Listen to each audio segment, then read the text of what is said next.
Let's see if the mic's working. It looks a little quiet, maybe.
All right, let's try this again, see if there's any difference with the sound. And also, why my Twitch doesn't seem to be streaming.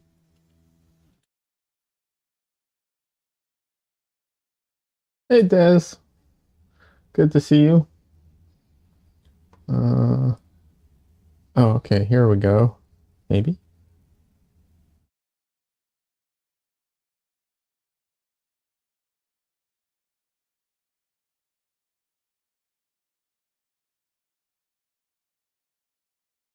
Oh, that's average stream bitrate too high. Interesting problem to have. Okay. Uh, I guess I'll lower it.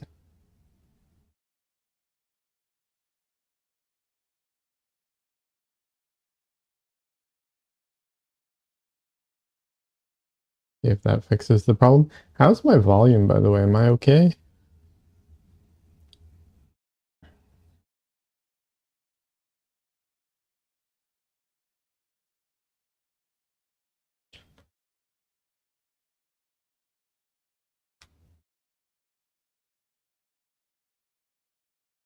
All right, let me just do one last thing and I'll be ready to go, I think.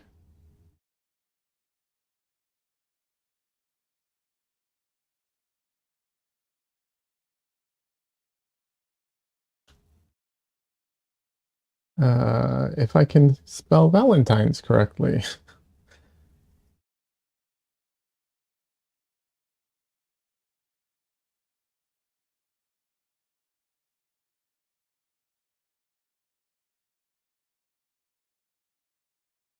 Maybe? Uh, okay, sure.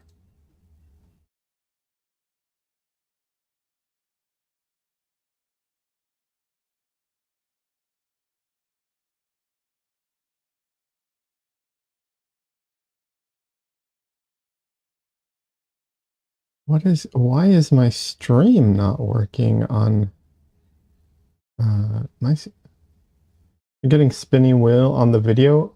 Um, which, which one?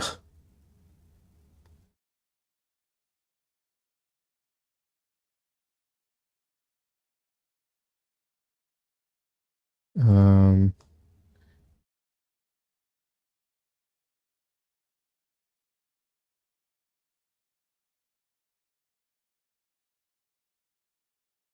why am I getting what is happening here? I'm getting weird, uh,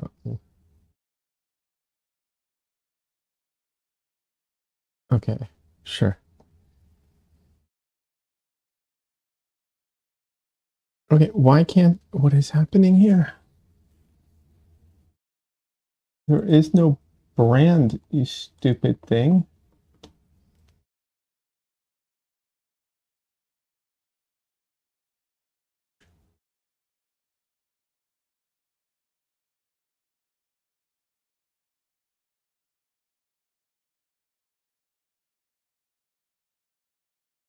Okay. Did I stall out? No. Not on YouTube. Um,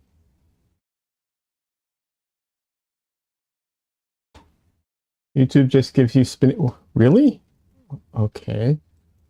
Um, it's I'm having trouble with the I'm having trouble with the what's it called? With Twitch, not with the YouTube. I don't know what's happening. It's really strange. Let's go to Studio. YouTube Studio.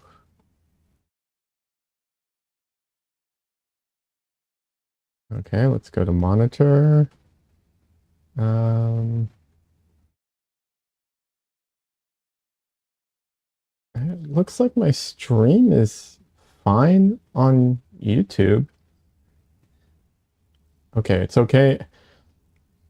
Twitch is giving me the hardest time here. I don't know what's going on.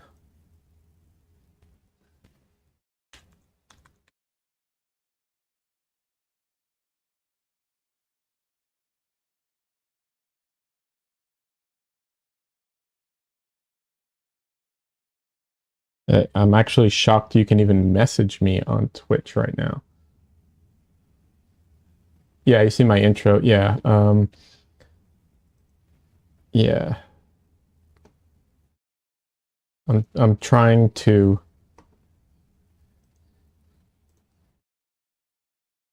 Okay. Oh my God.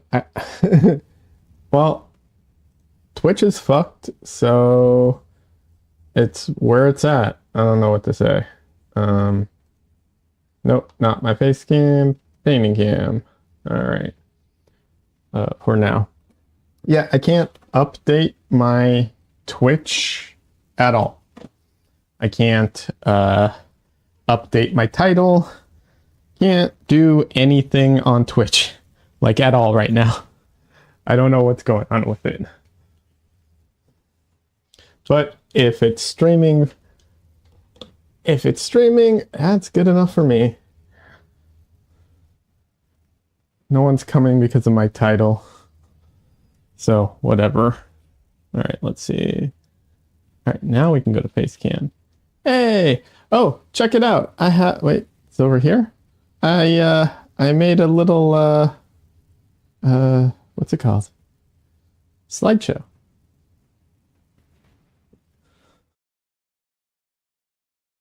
You're seeing me fine on Twitch.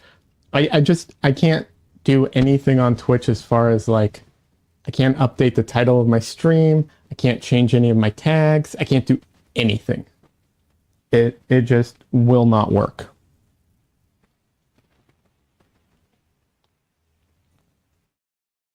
So I don't know what's happening there.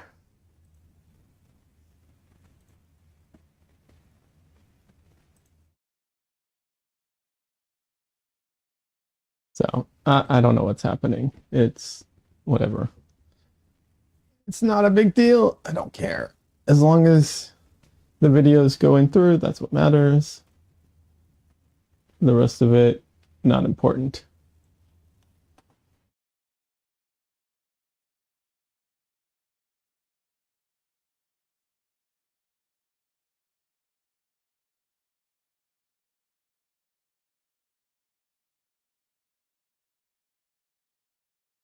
Whatever you want to do, either way, Des. The Twitch keeps I keep getting a welcome to the chat room thing. Okay, hold on. I think my connection's going to cut out for a second. We'll see. We'll see. 1 second. Let's see. This might solve. That was incredibly stupid.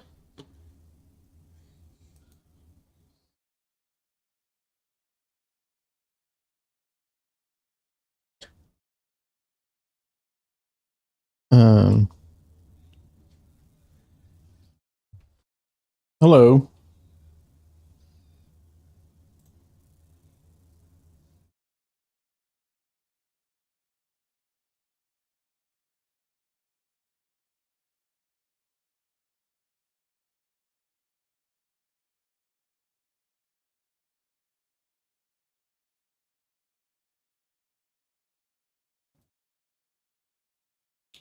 All right. And I think I'm back. That was unfortunate. Yeah. Uh, well, it's gotta happen sometimes, right? The restart worked. Yeah. I don't know what happened though. I don't know why it suddenly like lost all connection. Like I could not connect at all to the network, anything. The same PC you've been doing video editing on. Maybe it's too intense. No, I mean it is, and maybe I think it's probably more likely the NordVPN app screwing up, because that's I think what happened is it screwed up and then blocked me from basically doing anything online.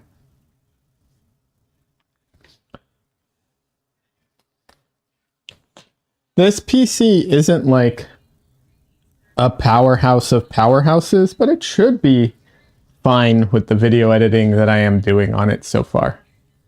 Oh yeah, I have hearts too. I figured it's, Valentine's Day, so I should have hearts.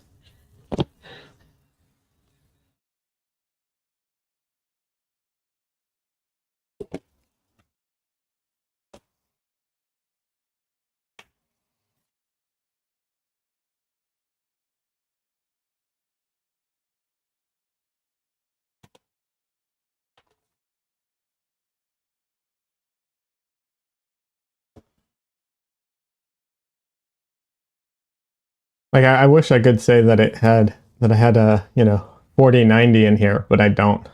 Either that or a Mac. Honestly, the Macs for video editing are freaking crazy good, apparently.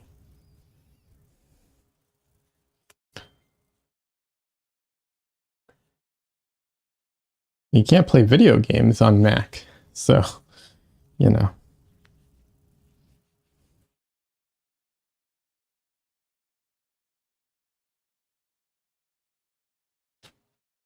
Oh well, whatever. It is what it is. Rough start, not a big deal. Thank you, Des, for hanging out with me, and I appreciate you also helping me by letting me know when I'm back online and so on. It's very helpful.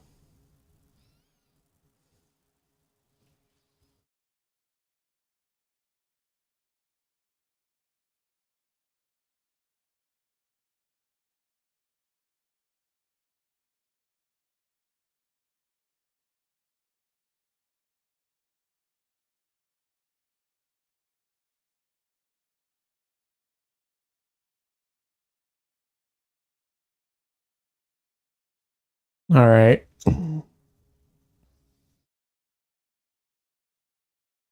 And thanks for liking my oh, hold on. 1 second.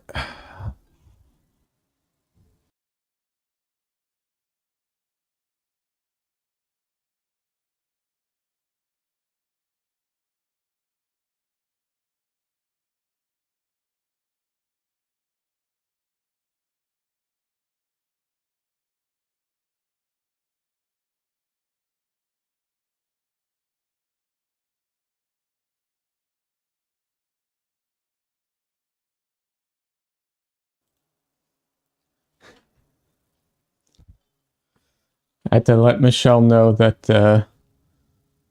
her food has arrived. And apparently I forgot the dog outside.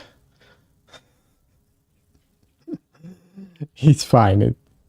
he was out there for just, a little longer than expected. It's not a big deal.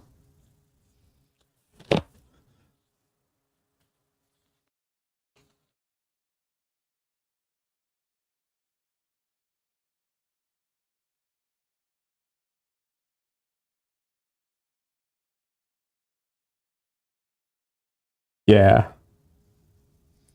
Not my food, unfortunately, just her food. Let's see. How's my painting doing? Do I need to oil out? Yeah, I think so.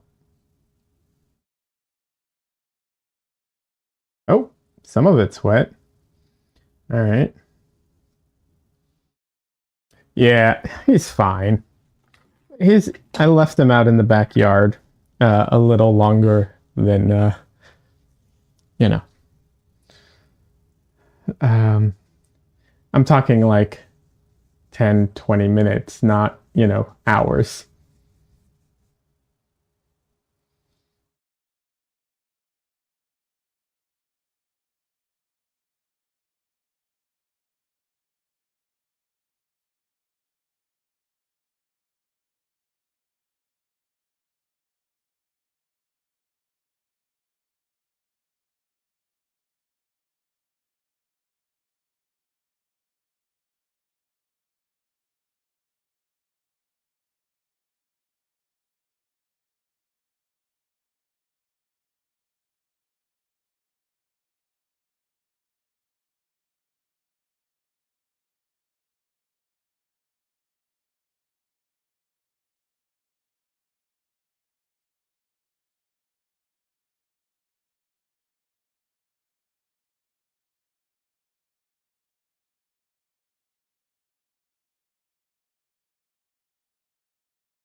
Your big dogs knock on the door to get in the middle and barks like he's being murdered.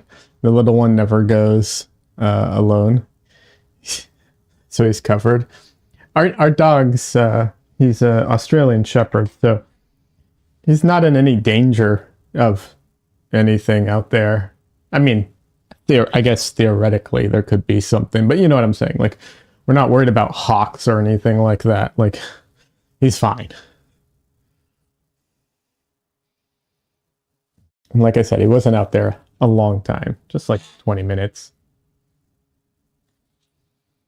And he actually during the day he goes out on his own for long periods of time because he wants to. Like, we let him out and we only bring him back in when he wants to come back in, kind of thing.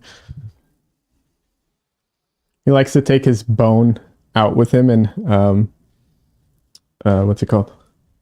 Yeah, he likes to take his bone out with him and sit in the grass.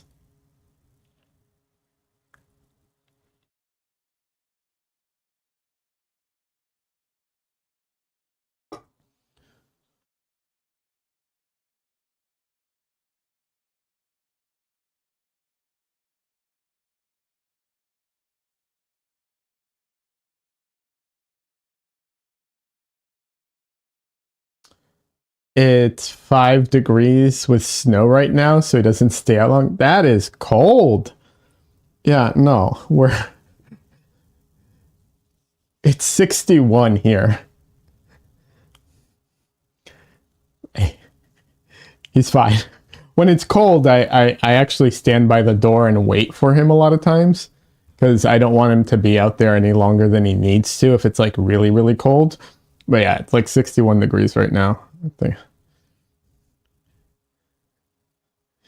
And the cold doesn't bother him as much as the heat.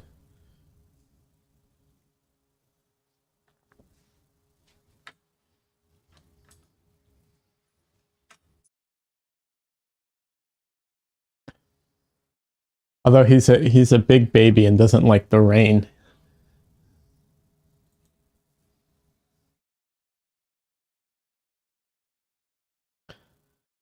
All right.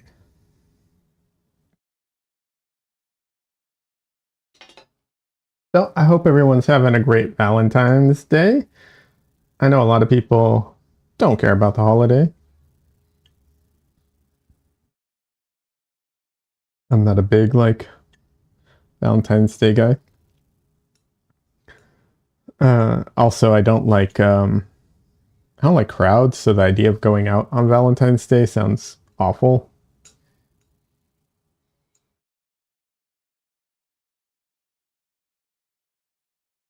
Your dogs hate the rain too? Yeah.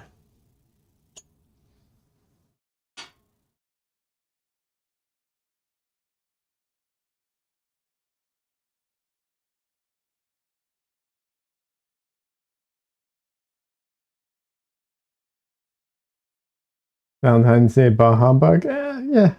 I mean, I'm not. I don't want to shit on anybody who likes it. I'm just like, the idea of do it, whatever.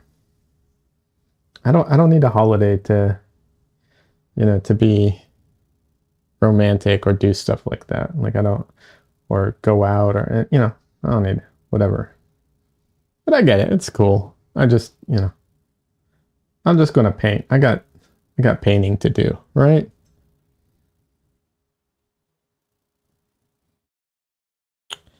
I am excited about today's stream for a few reasons. I I'm planning on getting this painting like pretty much done, if not 100% done, like 90% done today, because it's getting close, right? I want to leave a lot of this, you know, a lot of this cool like effects and stuff. I want to leave that in there.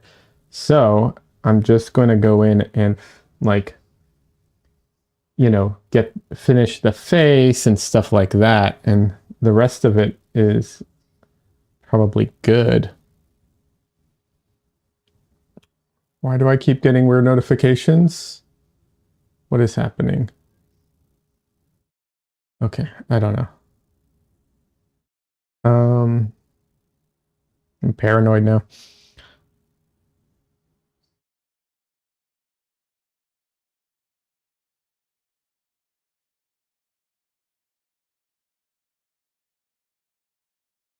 Damn it. So yeah, so I'm excited about today's painting because of that, and I'm excited about it too, about today's stream, because Des has mentioned something in the Discord, which I thought would be a good subject to kind of touch on a bit, and it doesn't have to do just with Des specifically. Um, I think it's a good subject to talk about in general. So I'm looking forward to getting into that a little bit in just a minute or two.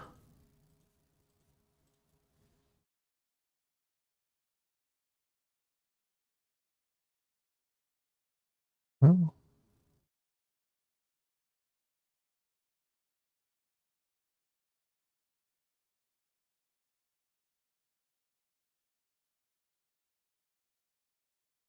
Right now, I'm just trying to get the drawing correct on some of these details.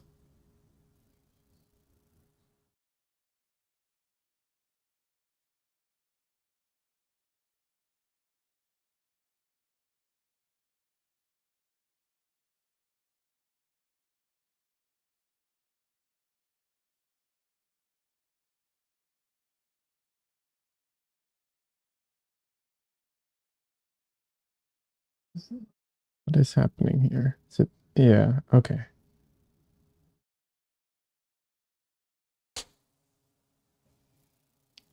It's a little gnat flying around. It's driving me crazy. I may be vegan, but like, I will kill a gnat.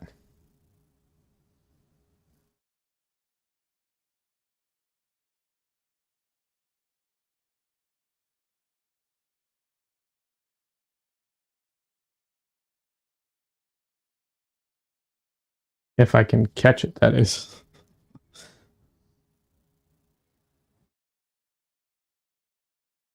So the colors I'm laying in right now are wrong. Uh, but I'm I mostly just want to be able to see what I'm putting down, and I'll adjust it as I go. but it's like dark on dark and it is hard to see otherwise.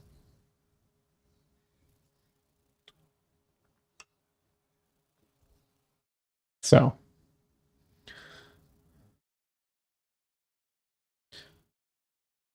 so yeah.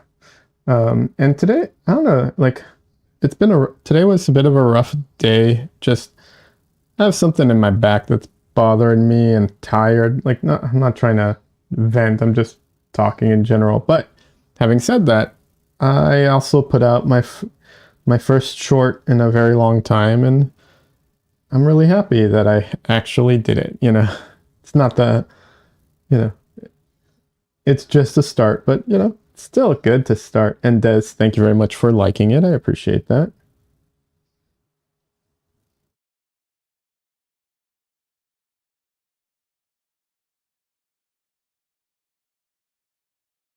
So yeah. And then I'll start talking about this other subject in just a minute here. I need to pull up Discord because I don't remember what it was exactly.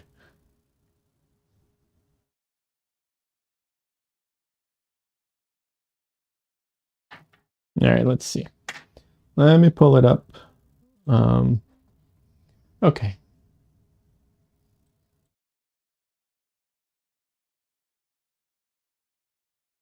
So it was it was okay, so it was about being creative and paint.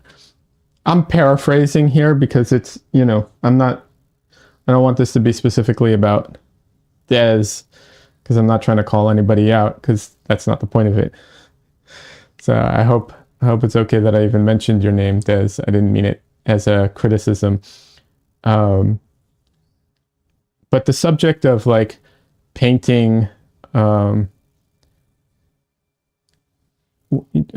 creatively or making creative choices. I'm going to abstract here a bit and assume that part of what they're talking about, and this is an issue I had. I can actually talk about myself here because I had this issue a lot.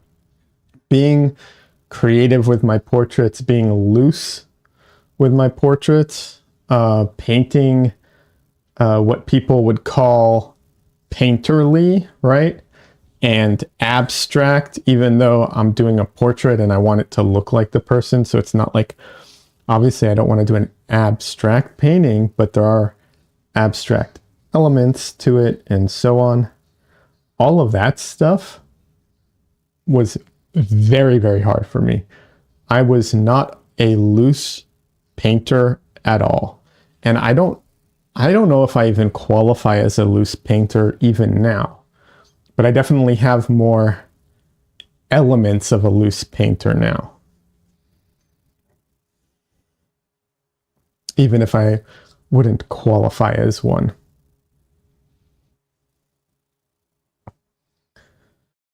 Um, and so one of the things about like being more painterly or painting loose and all of that stuff. So first of all, like a lot of loose painters or a lot of painterly painters or however you want to like classify them, they are like, it is a very controlled process. Actually, most of them are more controlled than I am. I'm much sloppier than most. Um, because of my like painting technique, because of my working technique, I I'm just a bit sloppier than most. But yeah, most are a lot more controlled. Um, when they put down a brush stroke, it's very precise. It's very intentional, and a lot of times it's like one and done kind of thing. They put down the brush stroke and then they just leave it, and that's it. They got it right on the first try. That's why I don't do that. That's why I said I'm sloppy because I don't paint like that. That's one of the reasons I don't paint with transparency as well. I'm not that precise. I've always had a hard time. What's it called? I've always had a hard time uh, painting inside the lines or coloring inside the lines. Uh, Ironically,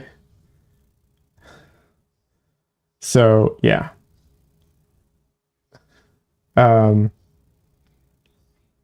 but that's kind of the, in a way, neither here nor there, in the sense that like that doesn't decide whether or not you paint loosely or creatively or whatever. Like, because there can be painters who paint what's it called, ultra realistic, and also paint like that. So theoretically, I guess.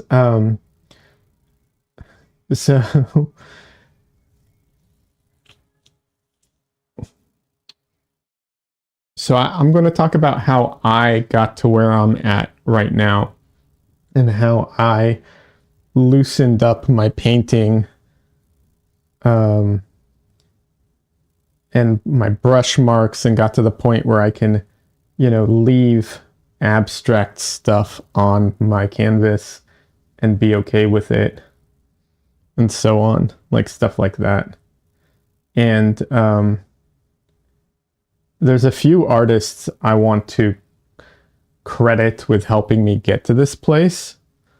One is Jennifer Balkin, who I took a class with. She's a great painter, and she paints with a lot of like patches of color and abstract color. Really beautiful work, and taking her class was very beneficial. You don't have to take her class to, learn from her. I'm just saying that helped a lot. And then I also am part of Chelsea Lang's boot camp. And she is, oh God, stupid gnat.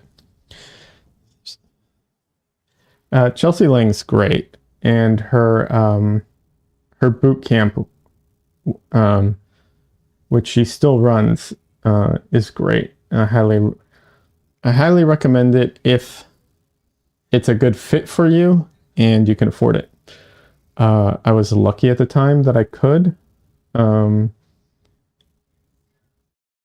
It's, not the cheapest thing in the world, but she does have payment plans and so on. And like I said, I found it to be very beneficial. And I will also credit Nicholas Uribe, even though I wasn't taking his class at the time or anything, just learned from him by watching him and watching his videos. And Jeremy Mann.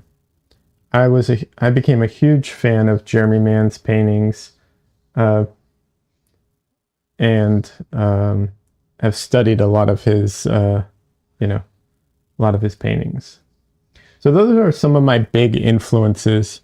Obviously, there's others, like I love John Singer Sargent, and I love Leyendecker, J.C. Leyendecker, and others, of course. But the reason I mention all these artists is not just because I took classes with them, but because I did master studies of them. I did intentional studies and breakdowns of their work, trying to figure out, trying to reverse engineer how they paint the way that they do. And that was very, very helpful. And then the other thing I did was I would make mock-ups before I painted anything. I would make mock-ups in Photoshop. You can also do it on any program. You can also do it traditionally. It'd just be harder. But I'd make mock-ups of my paintings prior to painting them, and all the abstract stuff that I would put in my paintings, I would put in digitally, or a version of it. I got really into doing what's it called? film and photograph filters, like old filters, to make my paintings look like they were older, wet plates, stuff like that, lens flares, light leaks. All this stuff were things that I digitally added in to try and like get better at. And then the other thing I did was I I would do a lot more paintings than I used to, just smaller ones. Like this is a 9x12, but I was doing 6x6 studies, and I was doing 8x10 studies just to bang them out faster. Des says, I was doing that earlier, trying to figure out what to do with my portrait, opened it in digital, and tried different layers to see what I should add. You just got frustrated. I mean, I'm not going to say that there was no frustration involved, right? So yeah, you know, the other thing is to there's also going to be a degree of like trial and error, and there's all kind there's there's definitely going to be a degree of trial and error. Getting through as many paintings as you can is helpful, because the digital stuff is it's an indicator, right? I never actually like tried to identically copy what was in the digital, what was in the digital, what's it called? Copies, or in the reference. Sorry, I got a weird notification midway. There's something about my encoding. I don't know what was going on.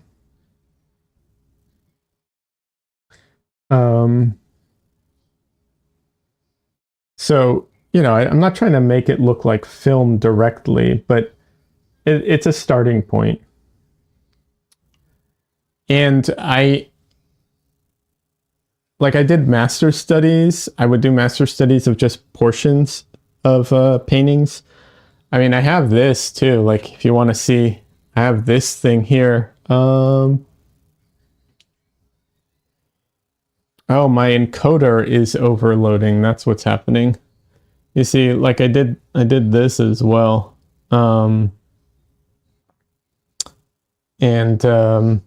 This is just studying, like trying to get good at like making random marks and stuff, Hey, Donley, good to see you. Excuse me for a second. I think I might need to adjust something real quick. Let's see. I keep getting notifications that my encoder is dying. So let's see. I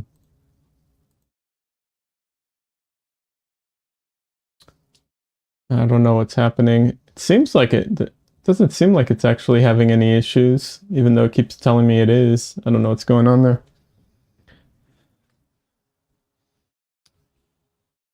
All right, Des, no worries. Hey, Donley, good to see you. Donley is a friend on Twitch. He's a fellow streamer. He does digital art.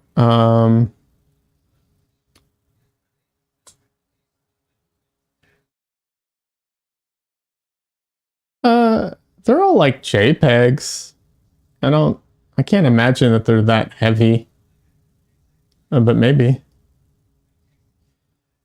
Donley's talking about the slideshow that I added. Maybe.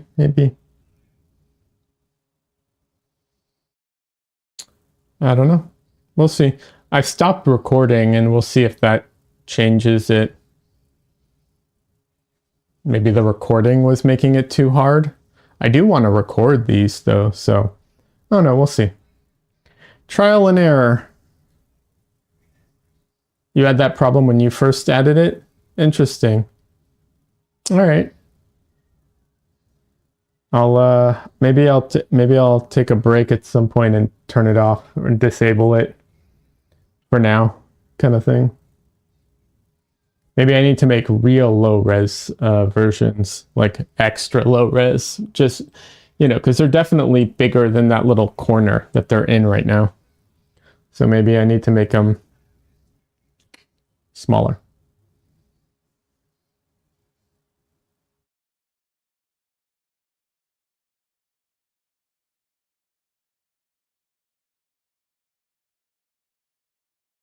Actually, you know what? Hold on a second. Let me see real quick. Um,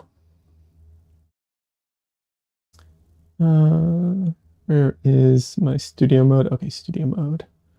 All right, let's see, starting soon.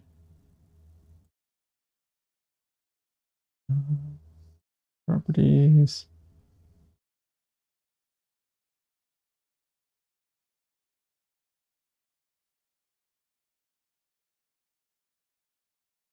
Okay.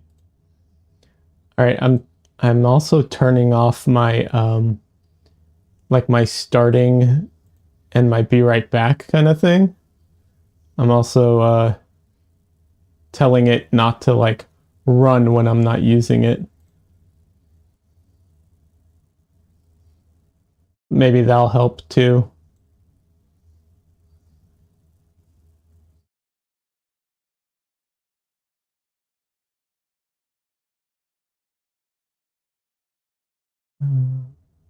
That might be important.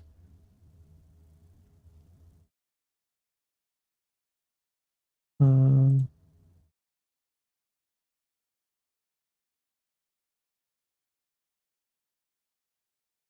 okay.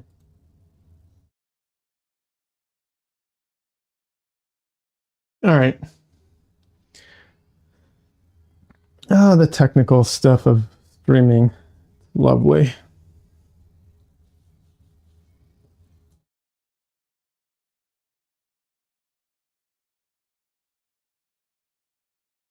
I can't imagine being one of those like rich streamers who like can just afford to buy like two super high end PCs and just run everything off of that. Like, yeah.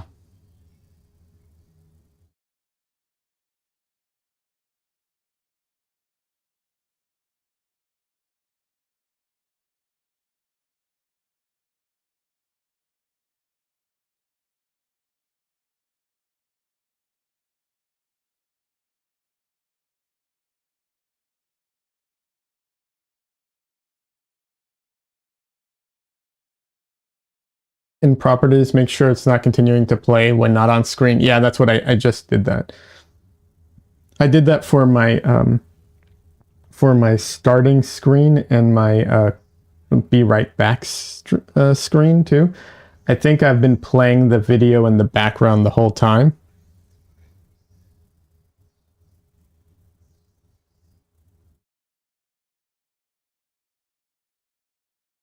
So I think that's also been happening. Oh, and my Twitch decided to start playing the video as well. That probably isn't helping. Okay. Great. All right. Okay, well, we're figuring it out. It's happening. We'll see. Ugh. I think maybe too, like at some point, I think maybe I'm gonna start switching off of Photoshop for my reference and use something that's not as resource intensive.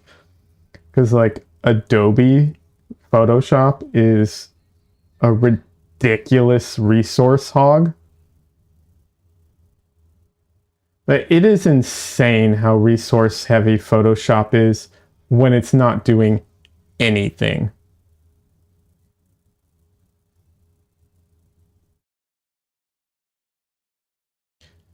Just a little pro streaming going on here. Nobody can.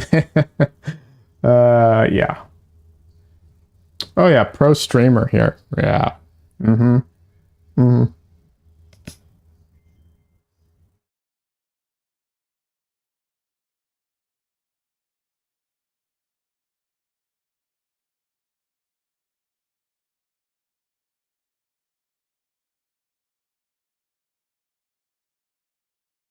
I wish I could remember the phrasing. My motto for the stream used to be something like good art or whatever, but like zero production value or something.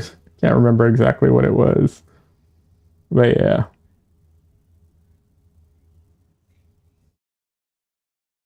Although that's not true. I've actually gotten the production value up. I do focus on I do prioritize things that a lot of streamers don't prioritize. But yeah.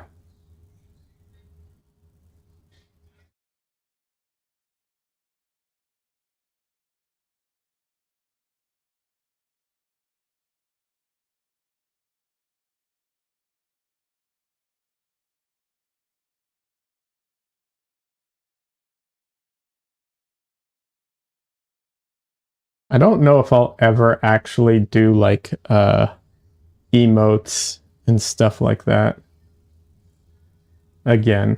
I don't know. Maybe, but I don't know.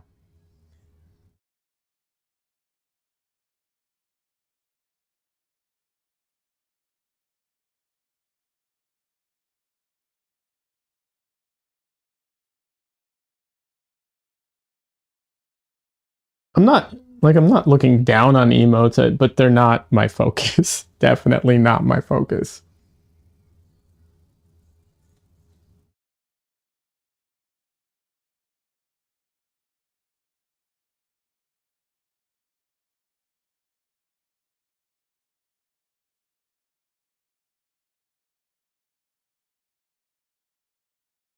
Don Lee, by the way, did you happen to catch my uh what's it called? My new short that I just put out?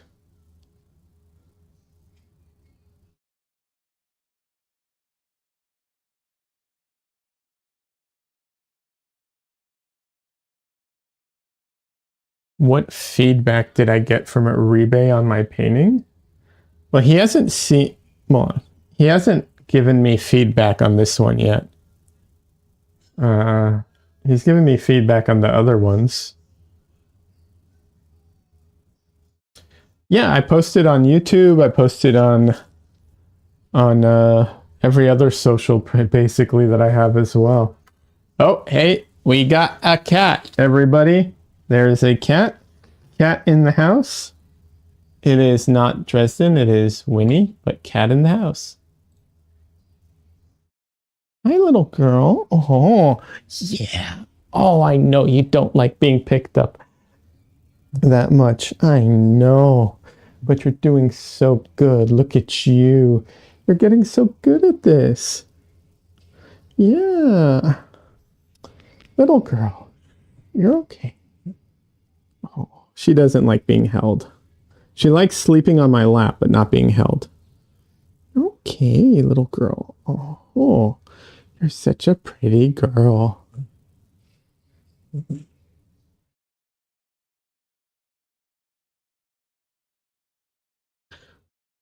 Hi, Sujan. Welcome. Yeah. This is Weenie. She doesn't like being held, but she can be a little bit of a brat, but she's also a sweetheart.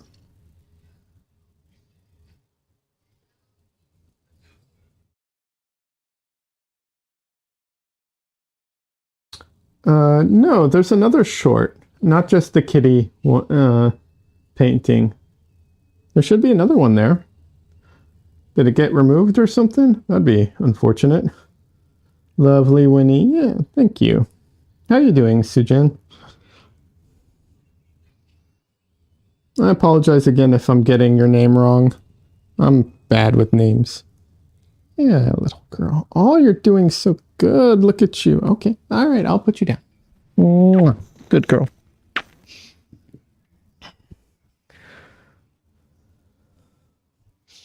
Oh, Minnie. No, little girl. You're either on camera or I'm not petting you right now. I'm sorry. Yeah, you can hang out here. Yep. This is a good spot for you. Hold on, let me get the link. I don't know why it's being weird, but let me pull up the link. Uh, my channel. Shorts. There we go.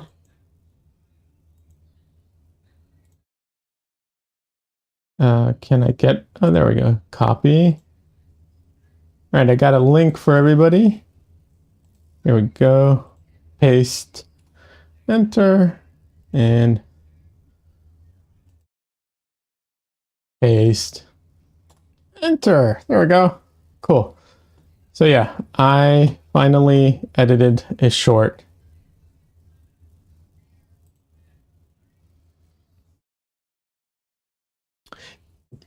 Des, you missed Winnie. Here she is for a second. Camera, catch my face. There's a cat. There's a cat. Yeah. She doesn't want to be held though. She's angry now. Okay, little girl. Okay.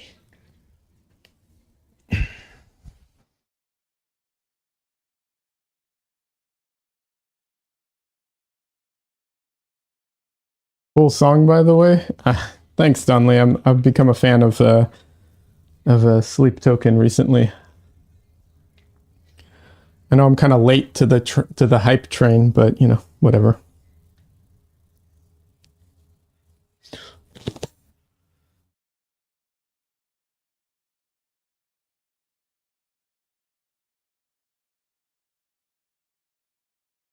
What are you up to today, Sujan? And I'm so sorry if I'm like totally messing up your name. I'm worst with names.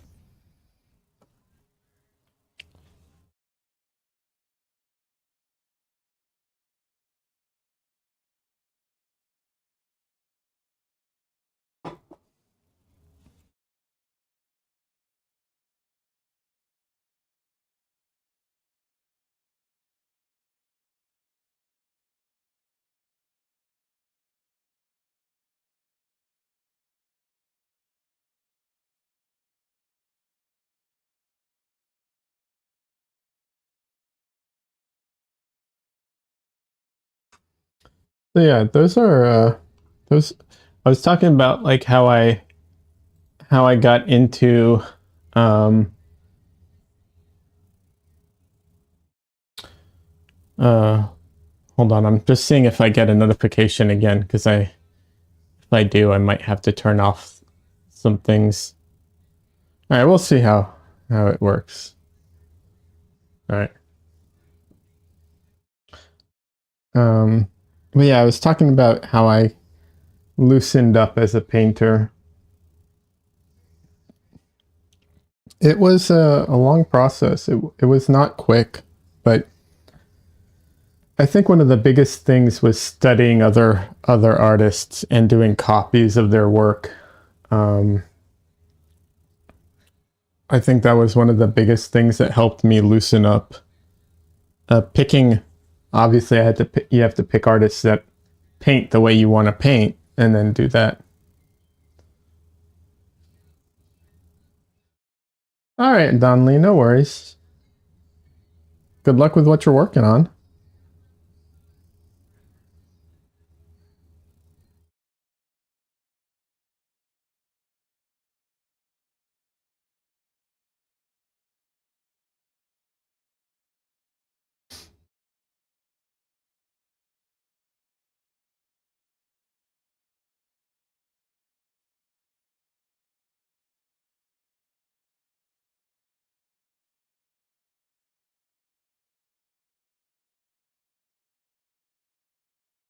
The other thing that helped me um, loosen up was trying to kind of split what I was working on.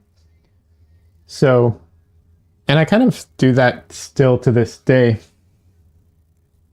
Oh, sorry, allergies driving me crazy right now. Like, if you watch my streams, you notice I don't I'm not overly concerned with measuring and stuff like that. And I do waste a lot of time correcting all the mistakes that I make because of how like sloppy I am. But on the flip side, it frees my mind up to not be worried about like getting it all right, and I just paint. The poster man, hey, it is I, Theo. Hey, Theo, welcome. That says, but it's the creative thing that I need what to put in the background. I always need reference. I can't just think up what to do. Well, I understand that. You don't have to just think up what to do. You can use reference for all of this stuff. So, for instance, what you can do for the background, if if you're struggling to figure out what to put in the background, but you want like abstract stuff, you can, for studies, right? You can take literally photos of paintings that you like their background and put it in your background, like edit it, maneuver it, change it, make it match. But you can do that to start. Like that's just, I'm not saying make your paintings that way. Obviously, I would encourage you, not to use other people's stuff for your own work, but for studies, absolutely. There's nothing wrong with that for studies.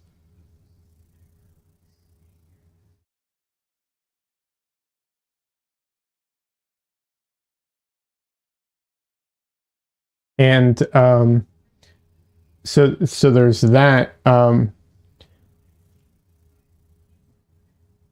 Actually making your reference worse sometimes can be beneficial. So when you don't know exactly what you're looking at and you're just kind of trying to make shapes and forms and stuff like that, that can also be very helpful for that. I wish I could give a magic bullet that like, this is how you do it. One and done. Here you go. I do wish I had that ability. I do not. It is a process, but don't expect it to happen overnight. Just keep pushing and you'll get there. Feedback can also be very beneficial, and you are welcome to post in my Discord and ask for feedback. Another thing. So I did a bunch of digital studies of some Jeremy Mann paintings. The reason I did digital was because it was easier, right? It was quicker and easier. And what I did was I took his paintings and I shrunk them down so that they were small. And then I made a copy of it next to it, size-wise, right? And with a flat square brush the pressure would only change the size. I would try and like copy his painting, but it was only like this big, right? So there's no detail. So I'm just trying to like, I'm trying to paint like a car, but it's like there's almost nothing there, stuff like that. And it's like, those aren't good paintings, digital paintings, but they were good to kind of train my brain, right? Because that's really what this is. The issue is that you don't lack any ability here, right? It's all in your head. Like anyone who can paint tight and very like structured paintings can paint loose and painterly. It's all in your head. And I'm not trying to belittle it. It is difficult to change how you think. Sujan says, as an oil painter, do you ever get tempted to do pastels as principles are the same? Um, it's all in your head. It is all in your head, Des. And all of us, anyone who can paint, if you have the ability to do a portrait, you have an ability to do a loose portrait or a painterly portrait. But it's not easy. And I'll say this. Sujan, I will answer your question in a minute. I'll say this too. Painting loosely, painting with like abstract stuff like this is not natural for me. This was not how I started out. I started out in comics and being overly tight. And I'm very detail oriented. I very much like to get into like the details and stuff like that. And I have to like fight my own natural tendencies, and that's not a bad thing. I don't feel like making a choice to do something that's counter to our like natural tendencies is going against our true art or whatever. Those natural tendencies can be applied to this type of painting as well, right? So it's just shifting the thought a bit. That's all it is. All right, so let me real quick answer Sujan, and then I will circle back to being creative some more and being at more of an abstract or loose painter, because there are some things I can talk about. Let's see. So do I ever get tempted to do pastels? No, I don't know much about pastels. I'll be honest. The things I know about pastels, if it creates dust, I don't want to use it. We'll put it that way. Anything that creates dust, I don't want to use it. I have thought about, I know there are soft pastels, and I know that there are like oil paint sticks. I mix my paints so much, I'm not sure how much I would want to use those. So no at the moment, maybe in the future kind of thing, but no at the moment. Do I usually use bristle brushes or synthetic brushes? You mean soft. So there are very firm synthetics now. So whether or not you want to use soft or firm brushes doesn't matter. You can use synthetics or natural. I do not use natural hair brushes on principle. I don't approve of how they make them, and I don't think it's worth it at this point. So I use only synthetics. They make very firm synthetics and very, very soft synthetics at the moment. And I don't know that you're losing out on anything by using synthetics. That's my opinion. Yeah.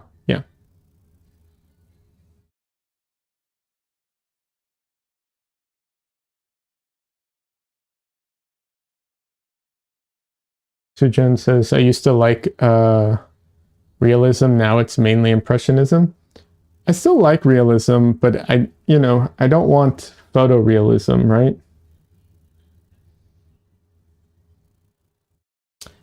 Des says, I used to use oil pastels in my early 20s. That's cool. Were they soft or were they dusty? I hate using anything that creates dust. Like anything that creates, like charcoal dust, stuff like, I hate all of that so much. As per using like firm brushes or soft brushes, in general, it's a mix. It's better to use firm brushes in the beginning and then soft brushes towards the end. Although the brush I'm currently using is kind of is a very firm brush for this stage in the painting, and honestly, it's too firm and annoying me a little. But I like the size, so I'm using it.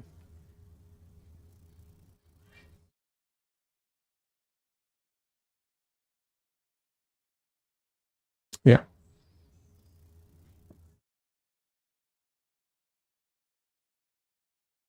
But yeah, painting, because that's another, actually, Sujan makes a really good point, which is that as you also mature as and develop as an artist, your interests can change. And just because your interests were one way and now they've changed, doesn't mean that your natural inclinations that they're not even natural, they're habits that you've developed over years, doesn't mean that they are serving you anymore, so changing those is difficult, but is totally doable and totally worthwhile if that's what you want to do. Don't remember there being dust. I would smudge quite a bit with your fingers, but they were super soft. Okay, cool. Yeah, the thing is, if you noticed, my palette is very limited. Well, right now it's extra limited, but generally it's a it's a 5 color palette. So I mix everything. So I don't know how like using, pastels would work exactly for me.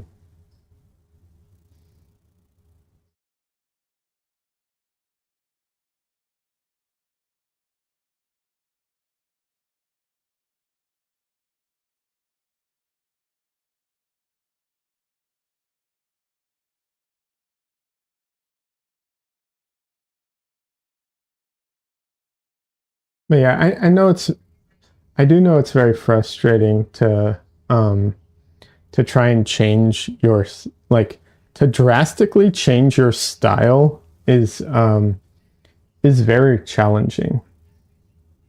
But you absolutely can do it. I would say the biggest advice is to do master studies of painters that you want to paint like. That would be the starting point, I would say.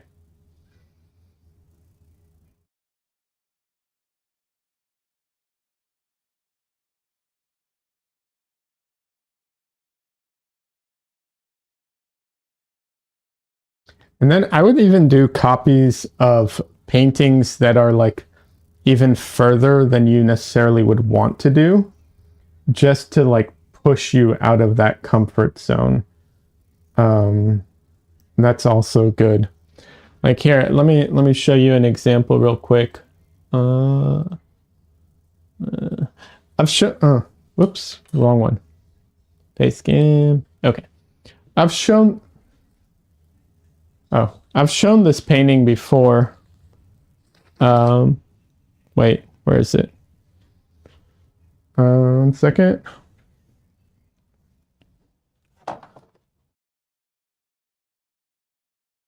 Okay, so I'll show a couple paintings actually. I've shown these paintings before, so I'm sorry to anyone who's seen them before. It's like, okay, yeah, I know I'm tired of this already, but it helps to have things to demonstrate what I'm talking about sometimes. If I could find the painting, is it back here? No, it's not back here. Here? No. Well, shoot.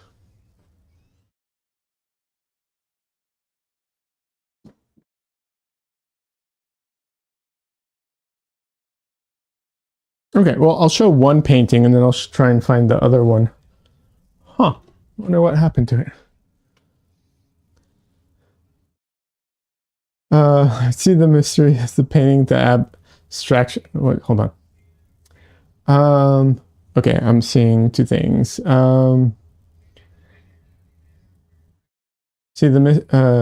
Sujan says, Liad, see, the mystery is this painting, this abstract or impressionistic style is so deep and engrossing. Oh, thank you. I appreciate that. those shelves are easy to put up. I got them from IKEA. Um, there's 3 screws that go into the wall, so you have to drill holes into the wall, and then that's it. The green in the background is so beautiful. Oh, thank you so much. It's a yeah. This is. Hold on, let me go back to the painting. Yeah, it's phthalo green, phthalo green yellow shade, or Winsor Newton, Windsor green yellow shade, depending on what company you buy it from. Yeah, it's a beautiful color. I just don't use it enough because I don't need it on my palette. Like I used to put it out on my palette and then I wouldn't do anything with it, so I stopped putting it out on my palette. All right, so here's one painting I want to show. All right, it's hard to see. This is a single value painting. At least that was the attempt, right? And it is a very light value, obviously, and you can kind of see the painting. You can see it better in person, of course. Let me see if I can. No, I can't put a shadow over it. Okay. But it is almost impossible to paint this very, like, what I would call like accurate or like most figurative paintings. So you kind of have to loosen up in a way. I mean, I wouldn't call this, let's see if you can see it better here. I wouldn't call this a loose painting per se, but it did change my mindset, right? Like it was really, really difficult to do. And I really had to kind of like try and change how I, thought about painting. Oh, here's another one. Okay, yeah, this one. This one I've shown before too. Yeah, it's on the screen right now too. That's funny. But this painting, which is also that's funny. This painting pulls off the magic trick of, at a distance, it looks like a painting of a girl, but up close you see that like she doesn't really have much of a face, right? Like there's indicators of eyes and a nose, but like that's not really getting into the details of it, right? Like that's not the same thing as like what I normally paint. And the ways that like the way I accomplished this originally was to blur my reference, shrink my reference down so I'm painting off of something that's like this big, stand back from my painting all the time and like do a, squint all the time, stuff like that, like literally making it harder for myself. And trying to be, and also just learning to be okay with it being messy, right? Like there's all this mess happening here, right? Like that's, not a real thing, but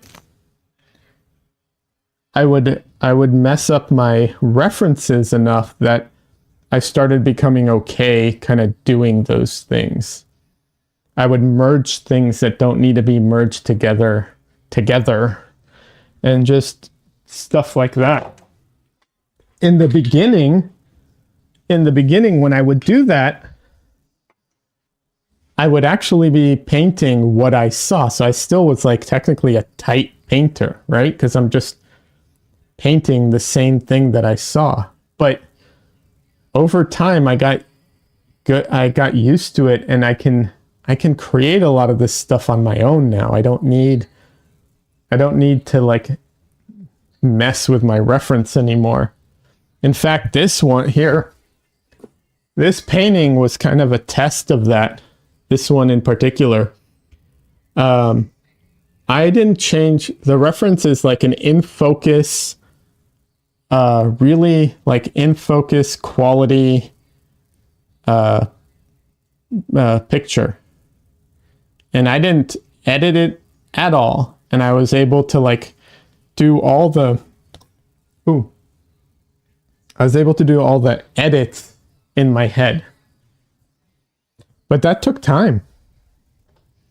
That was not an immediate process. So I don't know if that's helpful, but that's how I would approach it. Just systematically kind of working towards it. Trying to like see, okay, what is the issue I'm having here? What is the issue I'm having here? And so on.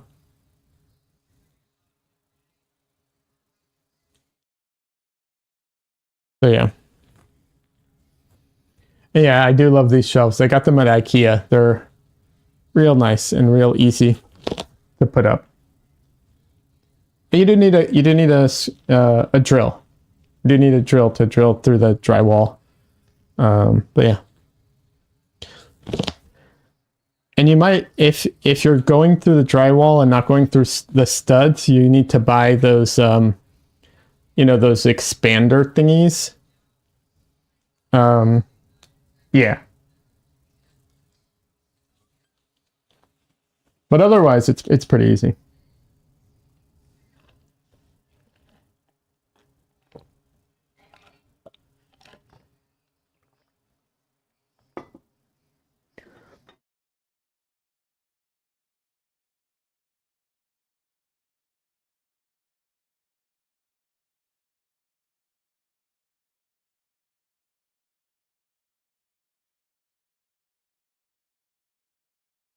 I forgot I can zoom in.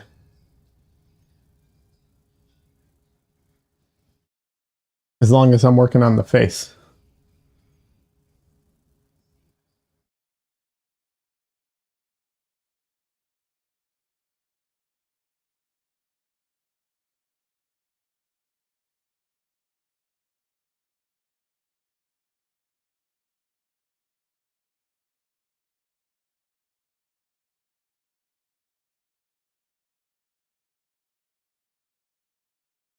So I hope that's somewhat helpful, at least regarding like loosening up and being, uh, you know, a more expressive artist and so on.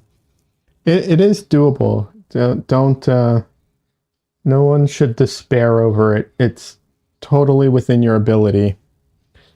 Um, I do think also like doing thumbnails and like little drawings where you or paintings where you have less control over it ultimately is a good way of like, you know, getting there kind of thing.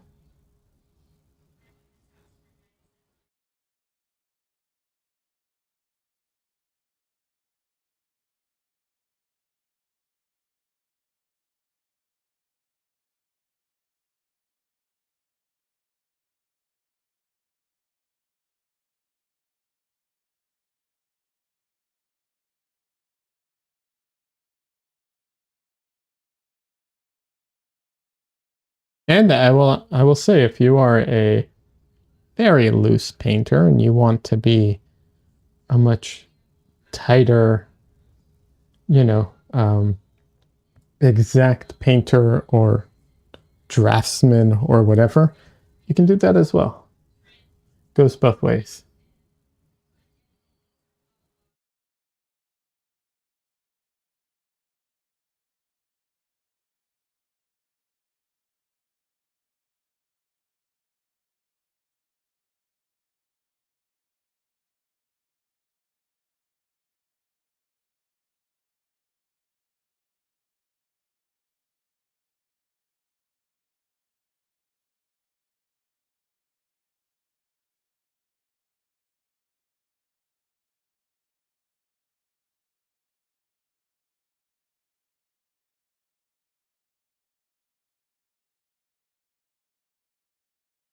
Thought I was going to sneeze for a second.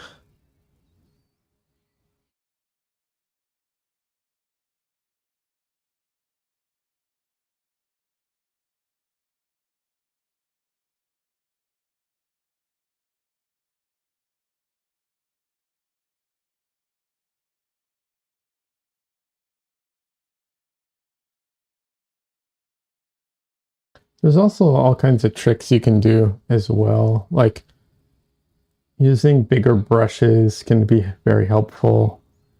Um, you know, um,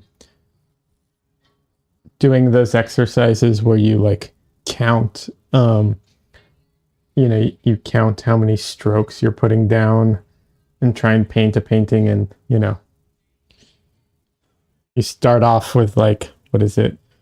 I don't know that everyone does it differently, but you start off with a certain amount and then you slowly kind of, what's it called? Reduce the amount of strokes. So by the end of it, you're like painting a painting in like 5 strokes. Things get really abstract when you're you know, limiting your strokes drastically.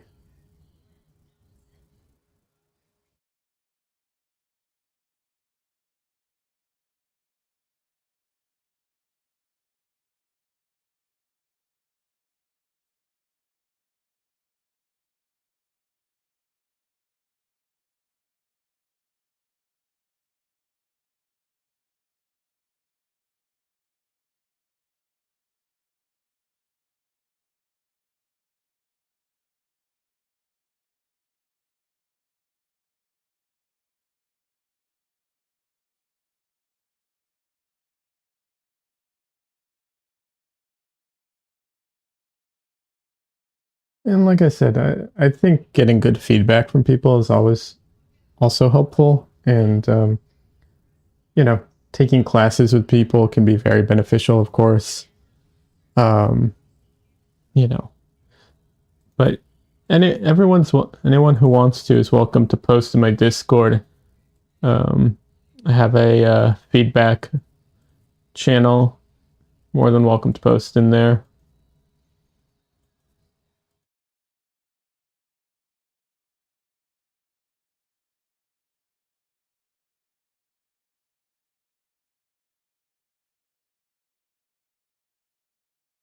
So keep going out of focus.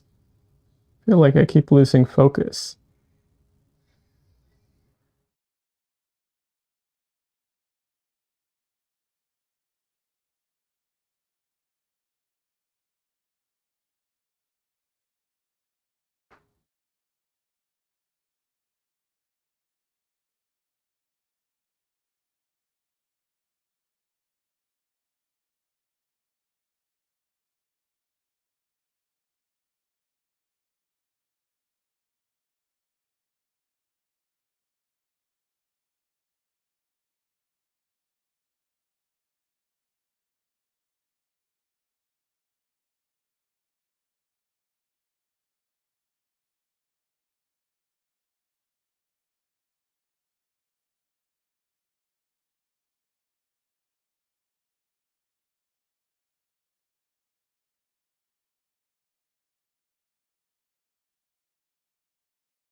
So usually I will try and find a spot in my painting to really get in there and like, really get in there and do like details and try and make everything really clear, while other spots I'll be like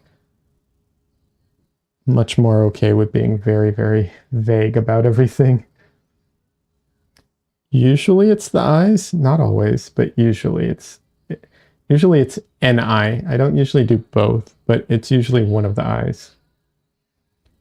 In this case, it's I only have one real choice when it comes to eyes as to which one I should go for.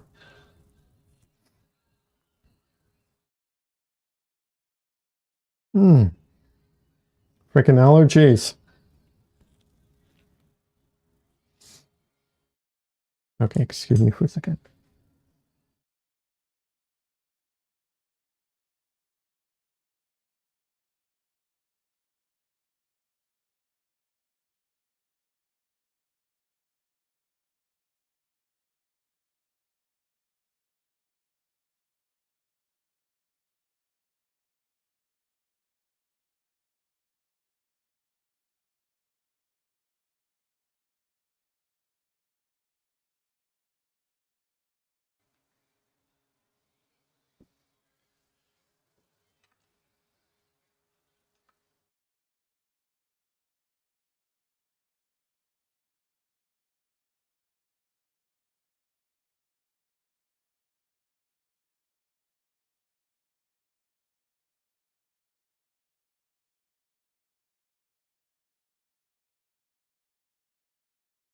One of my favorite paintings that I did was the one of I think it's wait, where is it? No, wrong side. It is back there, that one. It's a woman and she has her boots forward, and I went in and detailed the boots and all that was like in focus, but her face is totally blurred out. I don't know why. I think it's the attitude that the boots convey that I like so much.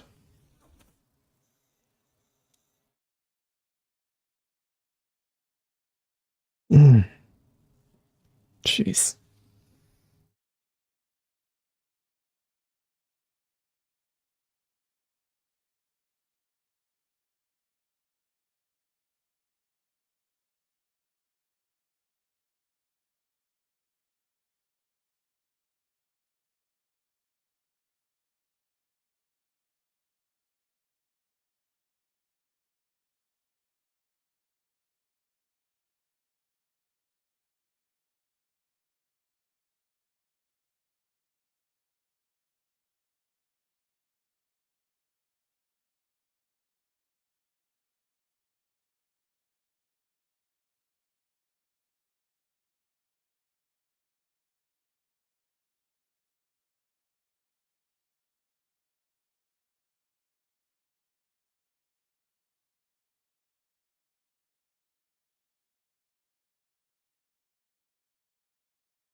I will say this too. I think going back to like doing master studies, I don't, it's really hard to be like, oh, my painting's totally worth making master studies of. I just, I can't bring myself to say that at all. But if anybody did want to, you're welcome to do master studies of my paintings. Once again, I cannot bring myself to say that they are worth it because there are some painters out there that are much better than me. But I'm also not going to say like don't do it. You're more than welcome to. In case anyone was like, some people, I've heard people talk about like getting consent to do master studies of like living artists. And honestly, if you're doing it for yourself, you don't have to get consent.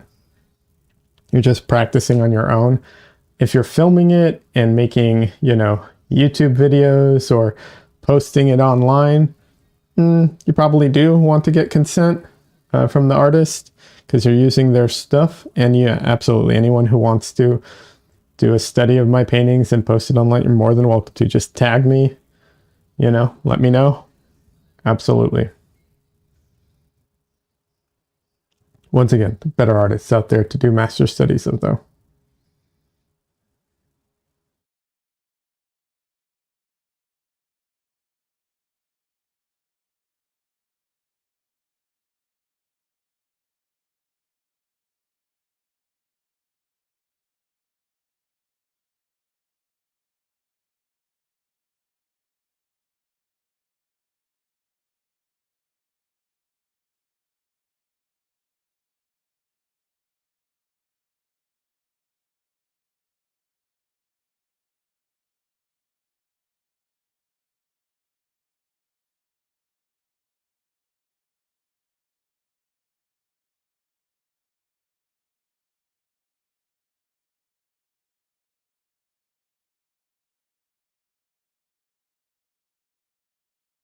Laura says, I think I know what to do with that portrait, but you have to figure out how to do it. Okay. Um, I will say, um, okay, so this is kind of counter to like experimentation, and so this doesn't apply to when you're exploring, right? Like if you're exploring, you're stretching and you're trying to grow. Absolutely, try things, paint things that you're not sure of, do all of that. So this is kind of counter to that. But something I get asked, or I've heard asked a lot, is how do you know when a painting's done? And aside from the dismissive, oh, when it's due line, uh, the other way I know a painting is done is when I don't know how to make it better. Like when I don't know what steps I need to take to make it better, I'm done with the painting. Even if there's something wrong with it, and I know there's something wrong with it, if I can't, you know, verbalize what I need to do to improve it, it's done. I can't because there's nothing I can do for it. Like I'm not going to start searching through it. But that doesn't apply to exploration, and that doesn't, uh, that doesn't apply to when you're trying to stretch. Or it's never done. Nah, move on with your life. It's not worth it. The more paintings you do, the better you'll get. Literally, like, there's, yeah, do more paintings. You know, don't worry about the like unfinished ones, so to speak. Just keep going.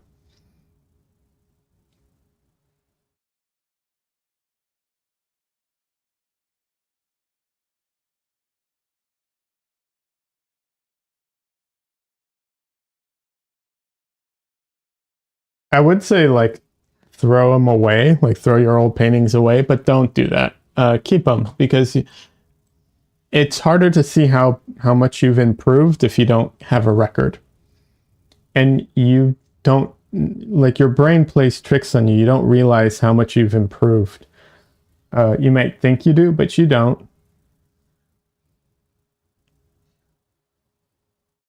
I remember one time I had a sketchbook and I literally was like getting frustrated that I hadn't improved much in like the last 3 years. And I went back into my sketchbook. Like I went back 3 years into my, actually not even 3 years, like a year into my sketchbook. And I was like, oh my God, that wasn't, how is that a year ago? That's not possible. There's no way I've gotten that much better in a year. But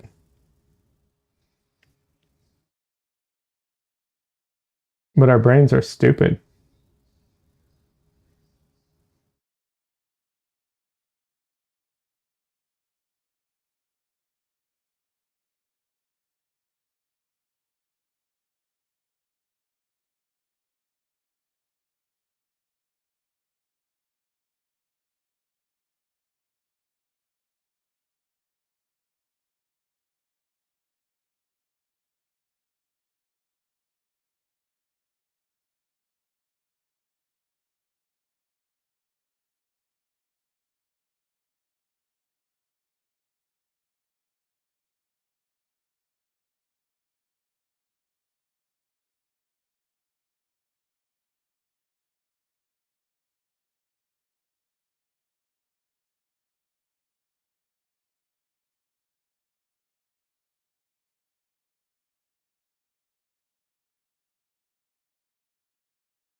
Have you ever heard of I think it's the Mandela effect?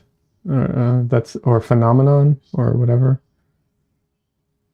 It's the phenomena of people thinking they know uh, something happened and really happened, but it's like, it's not, that's not what happened in reality, but everybody thinks it's the, you know, kind of the same thing. Like I think it was, everyone thinks that Mandela died in prison. I think that's where it comes from. I don't quote me on this. I don't remember exactly.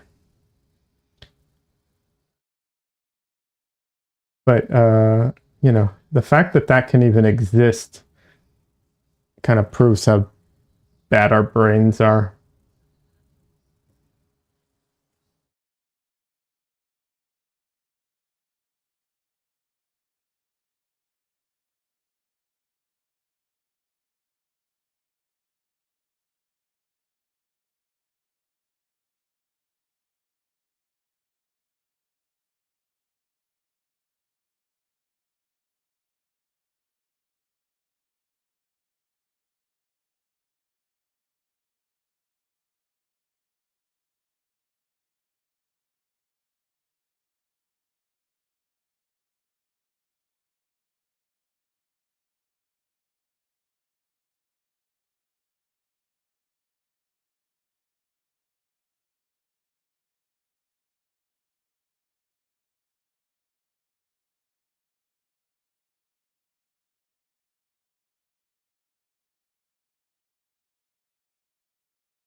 You don't trust your brain? Good.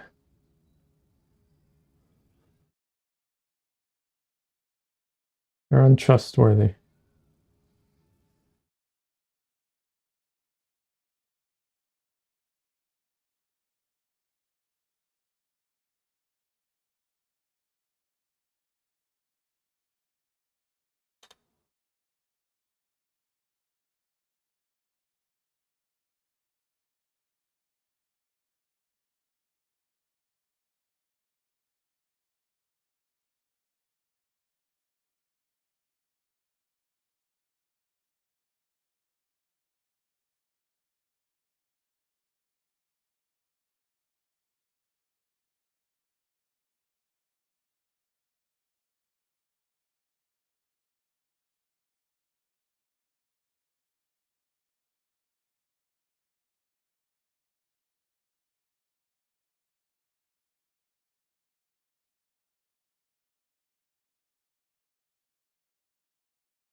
So I have bad habits, and one of my bad habits is I don't use multiple brushes and I don't clean my brushes.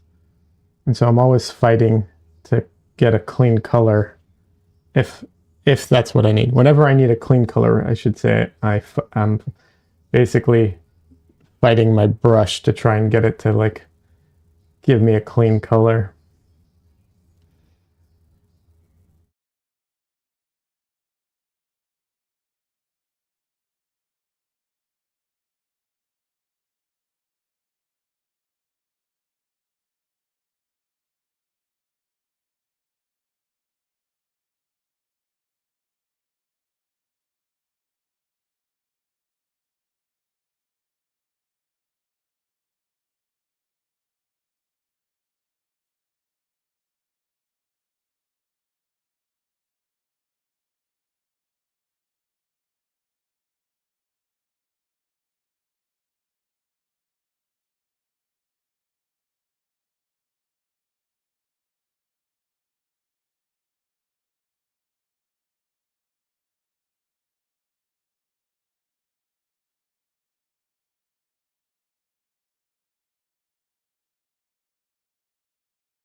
What effect?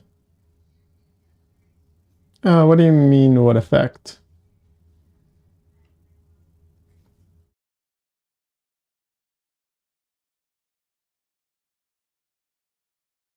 Oh, the Mandela effect? Yeah, I was talking about how our brains are untrustworthy. I think that's what it's called. I think it's the Mandela effect. Might be the Mandela phenomenon.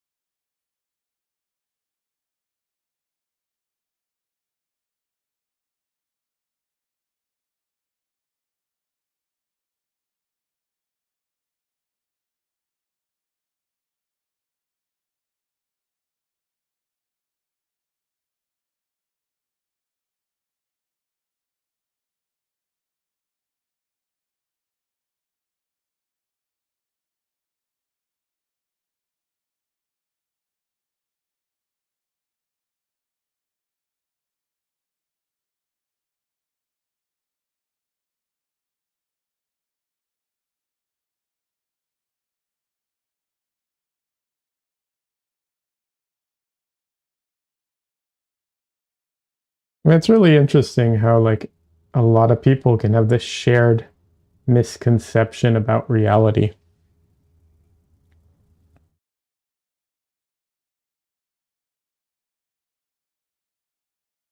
Your value scale here is 1 to 10. Such variation is tough to create, difficult to visualize it.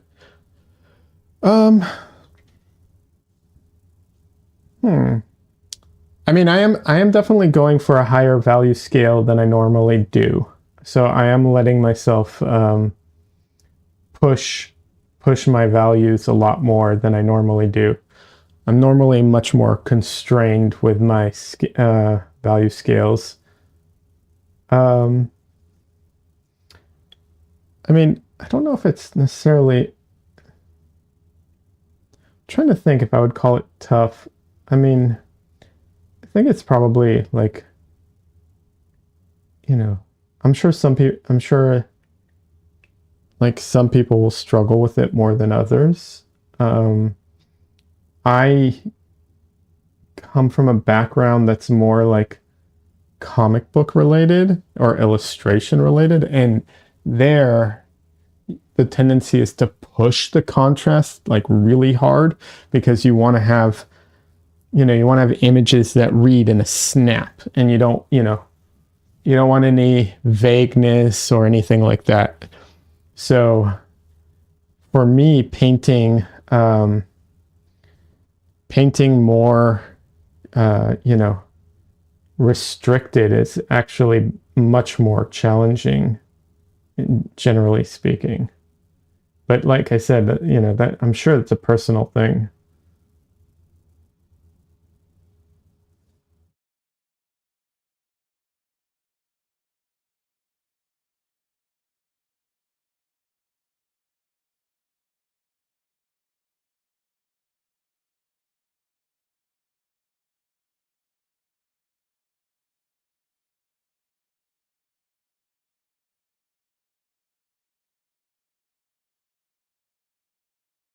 But yeah, if you go into like concept art and stuff like that, they push they tend to push the contrast real hard, um, because they want everything to be, just to read instantly. Like they do character, if you go and look at character designs, they do a lot of character designs as silhouette alone. Like in the beginning, that's all they do is silhouettes, um, because they want it to read without, any of the detail and so on.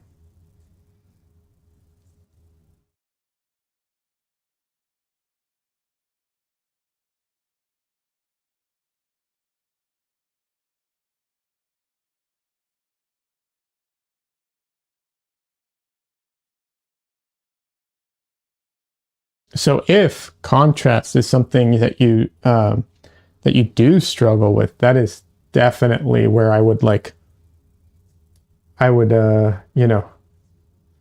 what's it called? Point you, like the direction I would point you in is concept art work.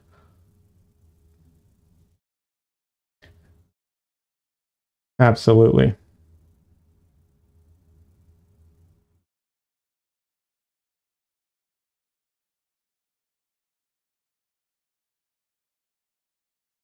And like, I don't think anybody here would ever think less of an artist for being a concept artist at all.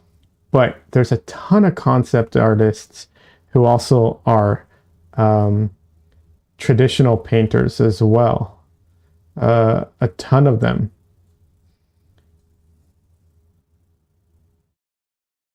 Um,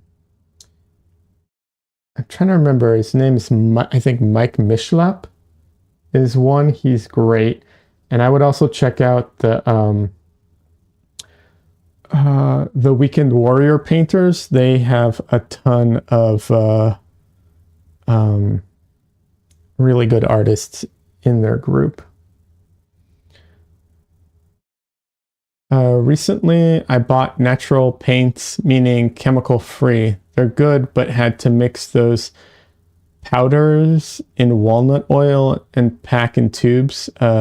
Such work. Okay, but the pigments are so good, expensive too. I bet that sounds like a lot of like a pain.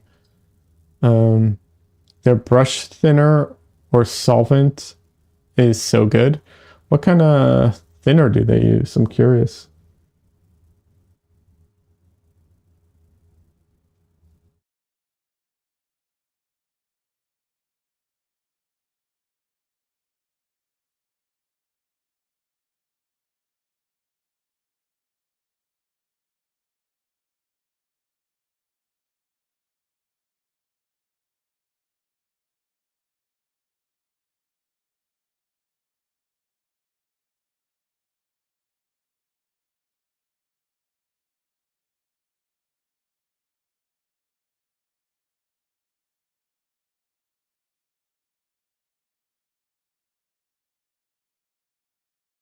Gotta get some sleep. Have a great rest of your stream. Oh, thank you, Donley. Have a good night, man. Thanks for stopping by.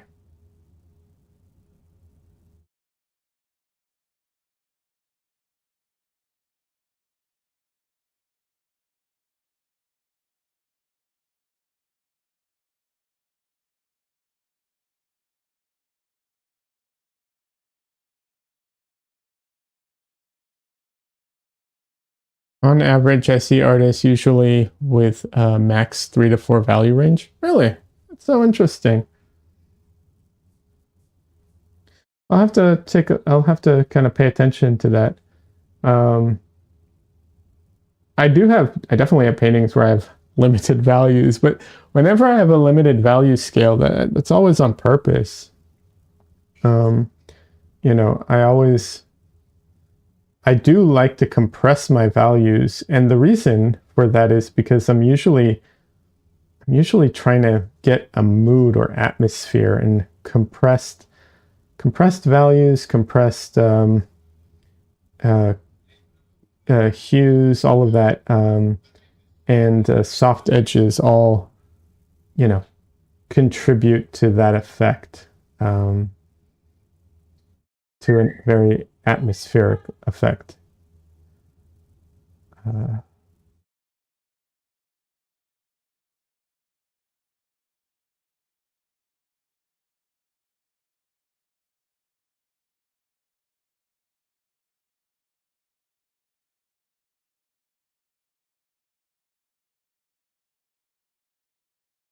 Hold on just a second.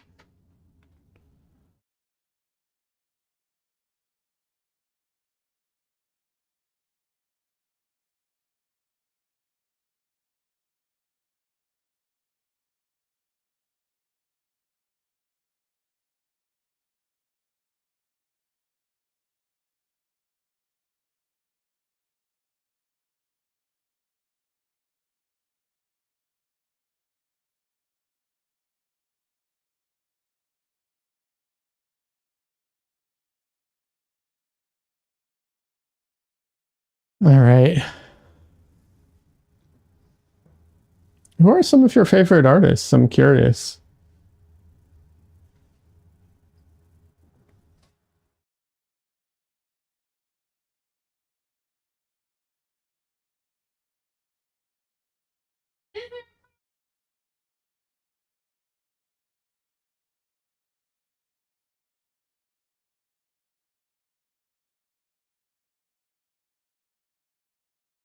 Oh, Don Lee, thank you so much. I appreciate that.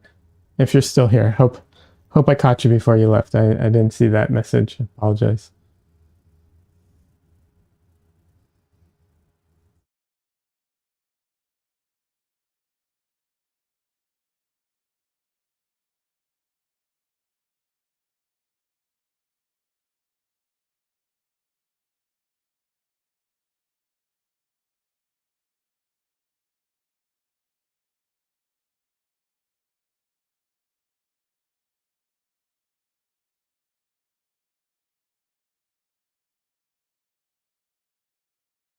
I can talk about some of my favorite artists. I've mentioned Nicholas Uribe, of course. Um, uh, and I really love Jeremy Mann's paintings. Um, John Singer Sargent, one of my favorites. Frank Frazetta. Um,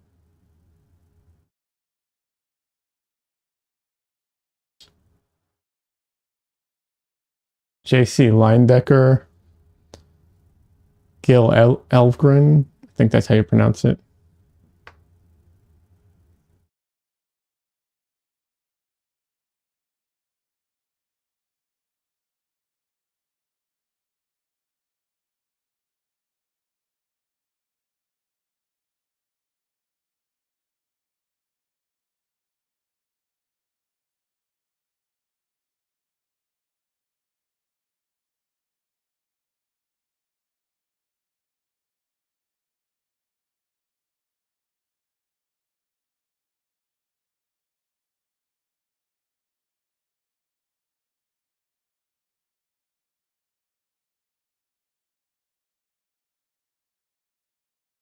And then there's a ton of other artists. I'm trying to remember though. Problem is that I'm so bad with names, I start forgetting. Um, it's all the impressionists, which I do love. And there's even some pointillism artists love, but I can never remember their names, unfortunately.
One of the big mistakes a lot of artists make, by the way, I've made hundreds of times too. This is just a common mistake. Um, Painting teeth and eyes too white. Always a very common mistake.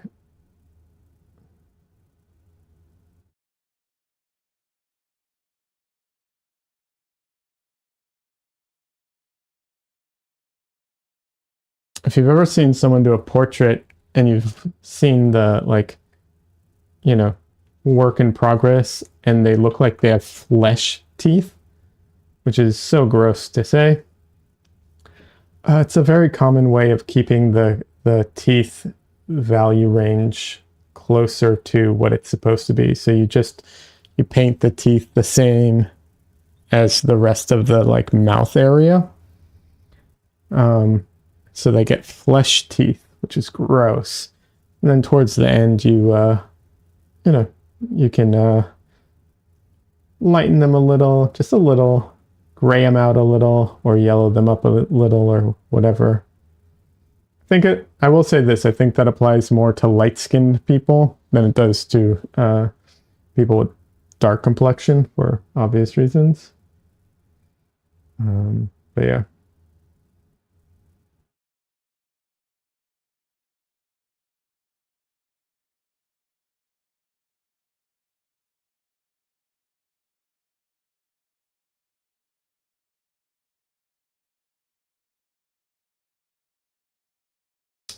Like anyone, do you mean like, am I asking like anyone that you like? Sergeant Richard Schmidt? Yeah, Schmidt's fantastic too.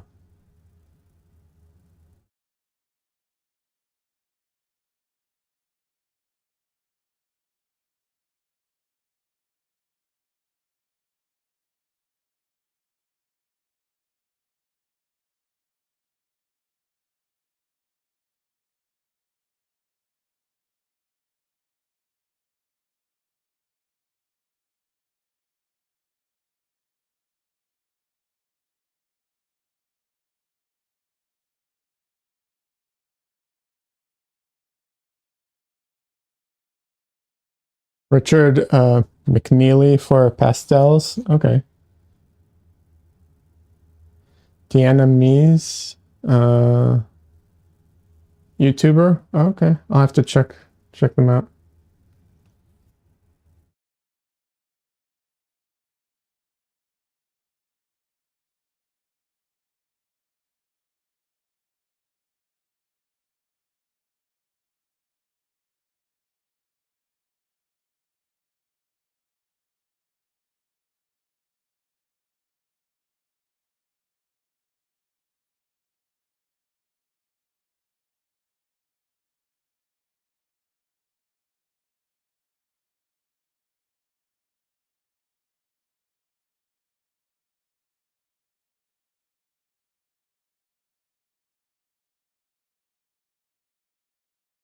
Sarah Burns, gouache. Yeah, I know she's really good. Yeah, Sarah Burns is great in gouache.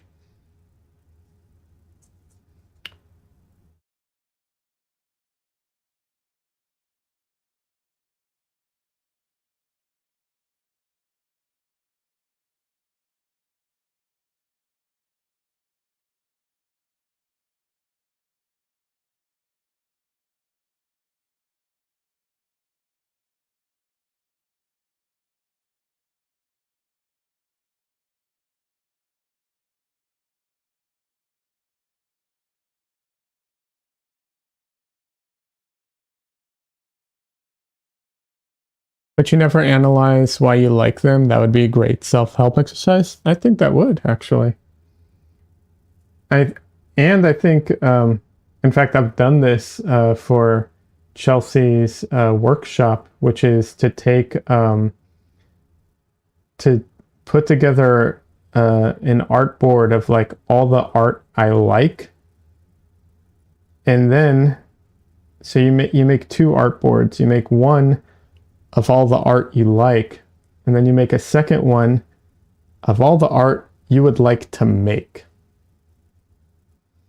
And they're not the same, right? Because like there's a lot of paintings I love. I would never want to paint them. Uh, so it's also a great exercise to do.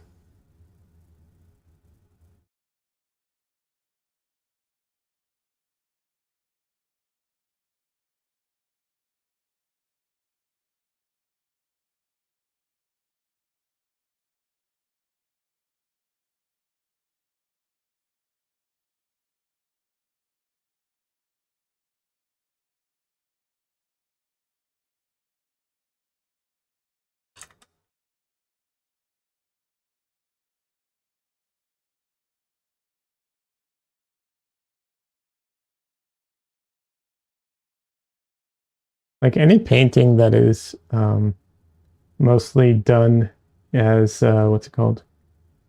Indirect painting, I would not want to do. I don't enjoy painting indirectly. Doesn't mean there aren't beautiful paintings done that way. Laura says, "Oh yeah, I saw someone do that on YouTube, create an artboard on Pinterest. You started doing that? Absolutely." Uh, Sujan says, "I do that too. White teeth and eyes." Yeah, it's a common mistake that people make, and it's a real bad habit to have. It's not the biggest deal in the world. You can get past it, you know. It's not a big deal. As soon as you're aware of it, it becomes a lot easier to deal with.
Just embrace the flesh teeth, you know.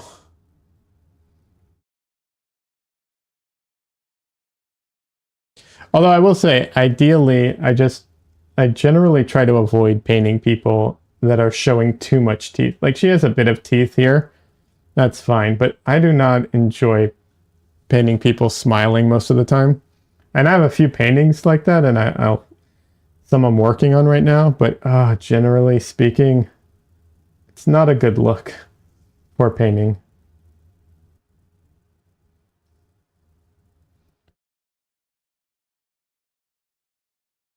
The reason is because in reality, we don't see people uh, in real life, we don't see people smile for long periods of time, like hold it, right?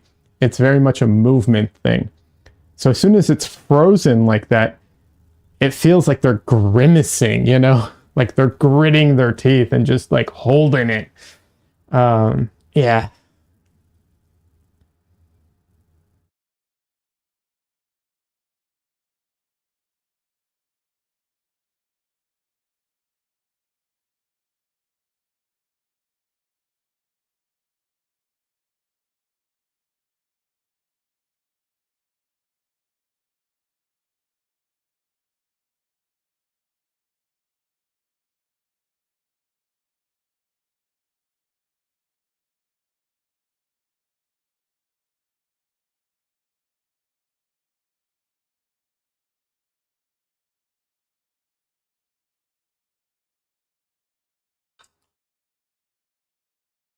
My camera keeps losing focus. What? Why are you so stupid, camera? Okay, I'm gonna try. Let's try doing it like this. Maybe that'll be better.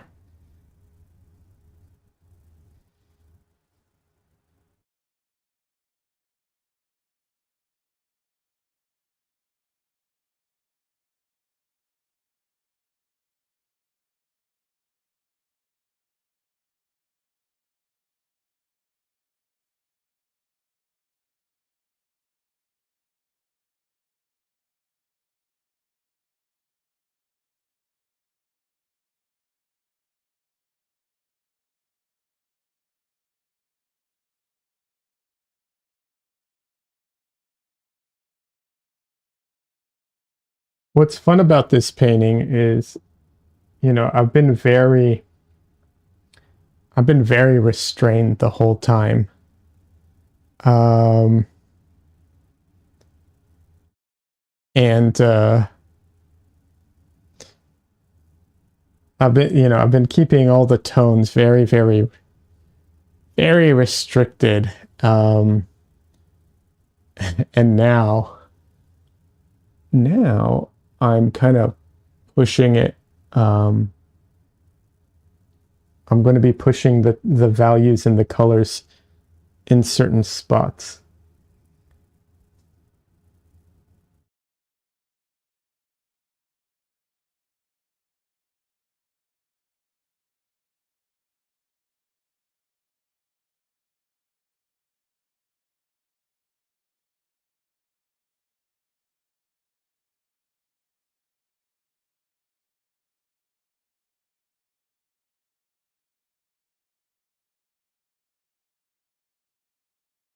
Like as much as you claimed I was going from 1 to 10, apparently I'm taking it to 11, which is a horrible joke, but yeah.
Yeah, two artboards. Absolutely.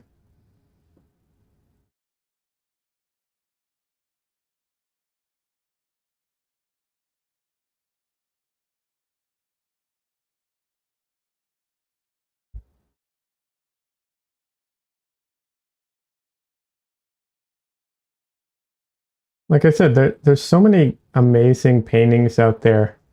So many amazing artists, but there's so many of them that I would never want to even attempt, you know? And so having two boards to figure what those paintings are and what type of painting you want to do. Once you figure out what type of painting you want to do, you can reverse engineer how to make those types of paintings.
So the second eye is over here, and while I want it to be similar to the other eye, it it's definitely I don't want it to be as bright. So I'm definitely like purposefully toning down some of the colors because I don't want it to compete, you know, too much.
So this eye isn't done yet. There's still some very fine detail. Like I leave the very, very fine detail if I'm going to put any like eyelashes or anything in. I leave that for the very, very end because there's no point. Otherwise, it'll just get ruined. Uh, Carrie, Champagne Art. Oh, thank you so much. I appreciate that. Thank you. I'm glad you like the painting. I have two chats running, by the way. So I'm sorry if I didn't see your message right away. I try to monitor them both, but it is challenging sometimes.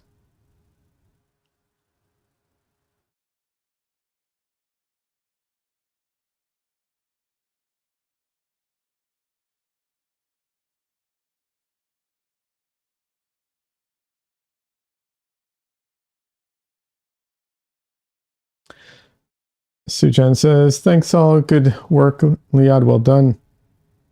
Need to go. Bye for now. Hey, no worries. Thanks for stopping by. I appreciate it.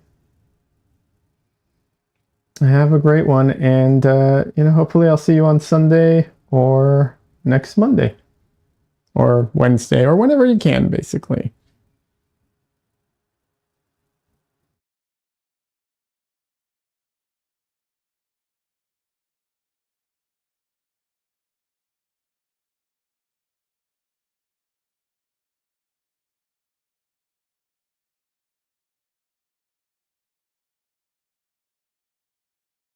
What kind of art do you make, Carrie? If you're still here. Yeah, by all means, what kind of art do you make?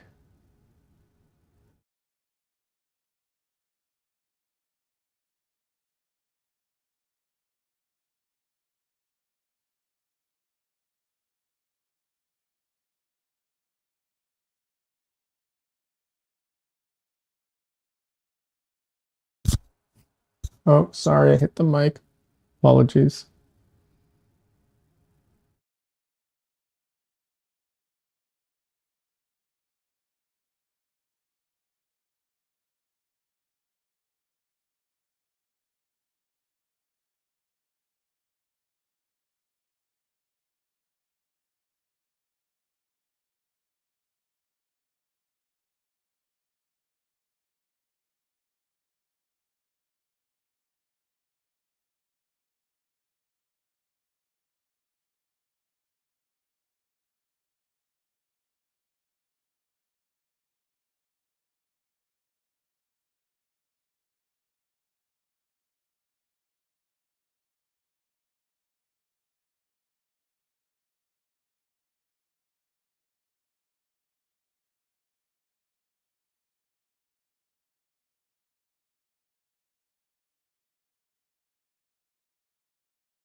Des says this is in Carrie's bio, beginner artist, focusing on traditional art. Colored pencils are my favorite. Maybe I'll start painting or digital. You gave her a follow. Oh, that's sweet of you, Des. That's awesome. Very sweet of you. That's really cool. I can never get I and okay, I take that back. It's not that I could never get into colored pencils. I used to use colored pencils, but I used watercolored colored pencils, and I used them mostly. I tried to use them to color comics way back when. Otherwise, I could never get into colored pencils. They're too they're too slow and like tedious for me personally, but I've seen amazing artwork done with colored pencils. Like if you aren't familiar, if anyone watching this isn't familiar with colored pencils and you think, oh, it's like a kid's medium or whatever, go look at some colored pencil uh, drawings out there.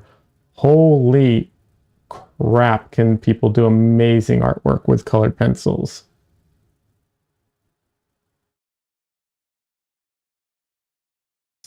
A good resource for colored pencils online is Lockery Art. I think that's her YouTube channel, Lockery Art.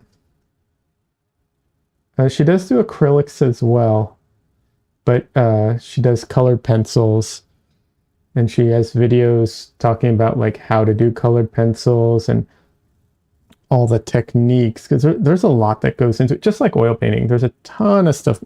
Actually, there might be more that goes into it. Yeah,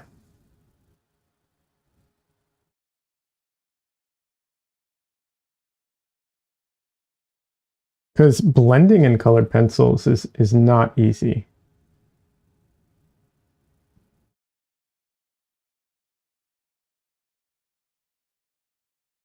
You got a big set of thrift store colored pencils a few weeks ago.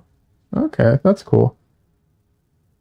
Um, yeah, I don't know. I'll be honest. I don't know if thrift store color pencils will get you the same results. I don't know because I don't know enough about colored pencils to give a informed, you know, informed opinion. But I thought you couldn't like blend really well with colored pencils because I've used colored pencils before, and I thought, if you've ever used colored pencils, like they don't really mix, right? Like the paints, the colors don't really mix. Um, but that's because I was doing it all wrong. Like flat out, that's why. I basically had no idea what I was doing and not doing it right.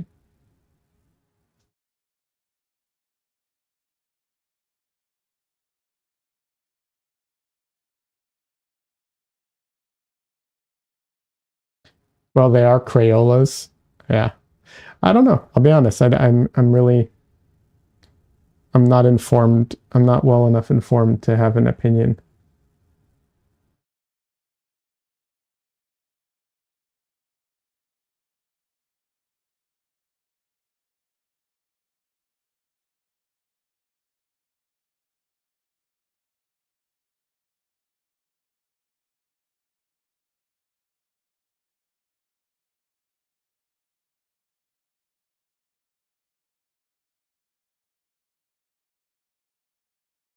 I'm sure you can make good art with it though.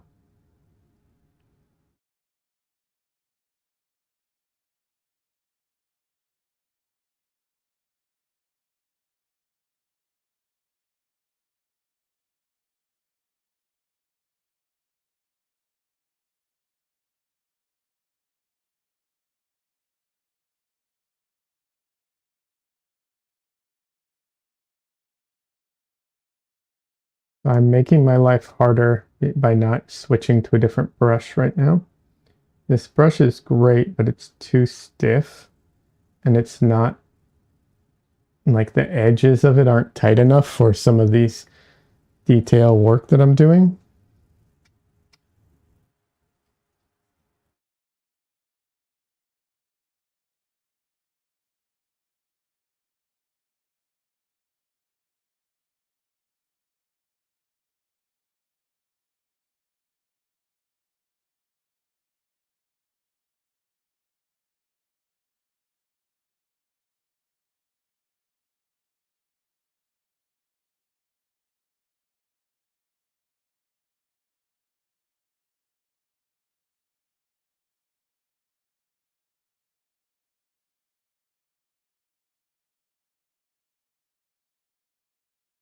Yeah, I used to use those water soluble um, uh, color pencils because I was trying to color my comic book drawings, I should say more accurately. Um, but I didn't have access to digital, and that's when they went digital with their coloring. I was trying to copy that, and I couldn't. And at the time, I also didn't entirely understand why, uh, because it was so new and information was limited at the time. Yeah.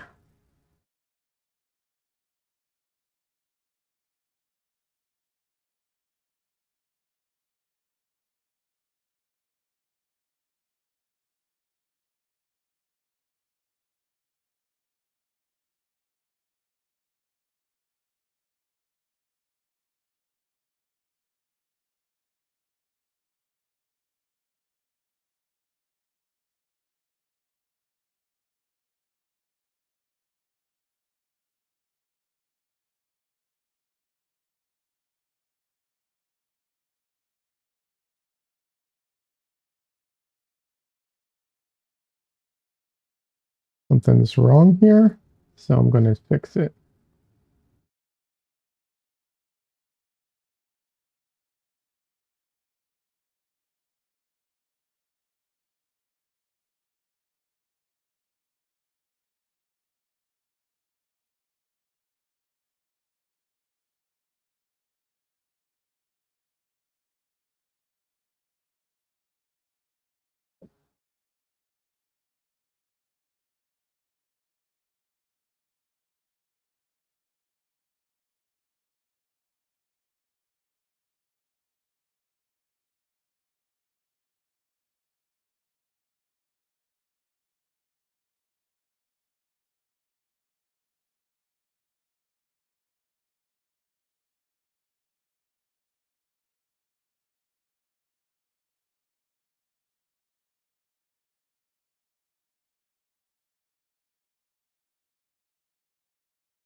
I'm going to have to end stream soon.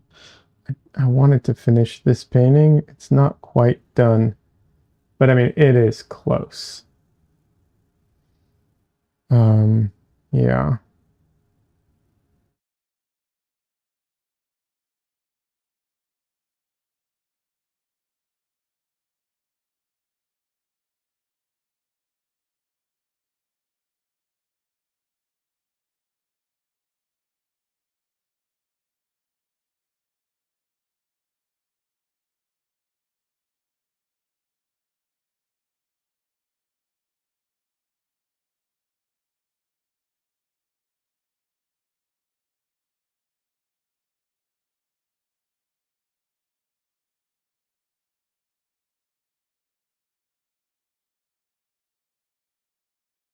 My back is just at its limit today, I think.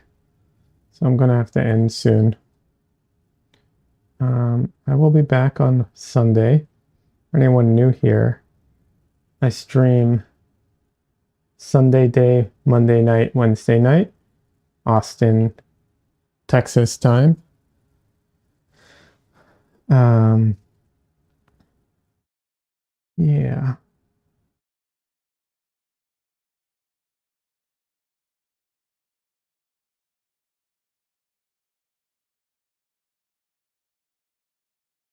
If anyone's curious how I deal with glasses, I usually kind of paint through them and then like add them back if I need to.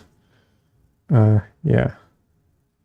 But I'll often just paint through them if I need to, because trying to get a color to continue at this, past like the edge, it's just so much easier to do it like to paint through and then add the glasses.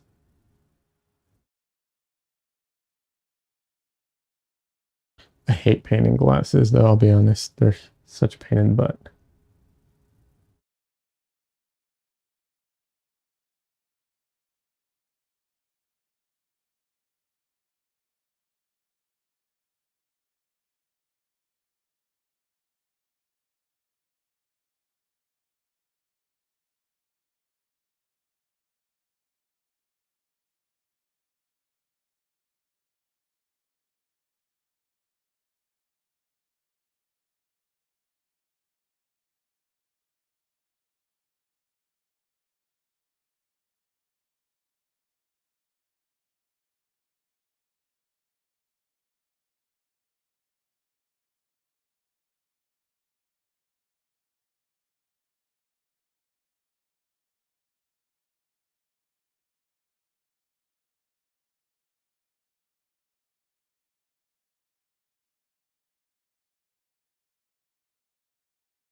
Yeah, I need to call it a night. My back is just not happy with me. Uh,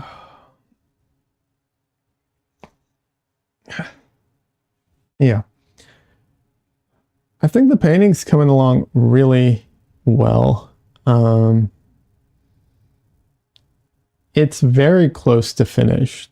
So if I had to like talk about like areas where it still needs some work, obviously I'm still going to do some work in the face, in the eyes, in the eye, and the glasses. This earring needs a little bit of resolving. Not a big deal. The hand, a little. I'm not going to go super detailed on the hand. Just need to add like, I need to get the some of the tones down correctly because they're a little too bright right now, too light. This thing is a necklace. I need to resolve that. Same with these lines.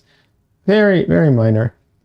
Here, maybe touch up the fabric, and then the hair and all of this is going to get like a second layer of abstraction to a degree.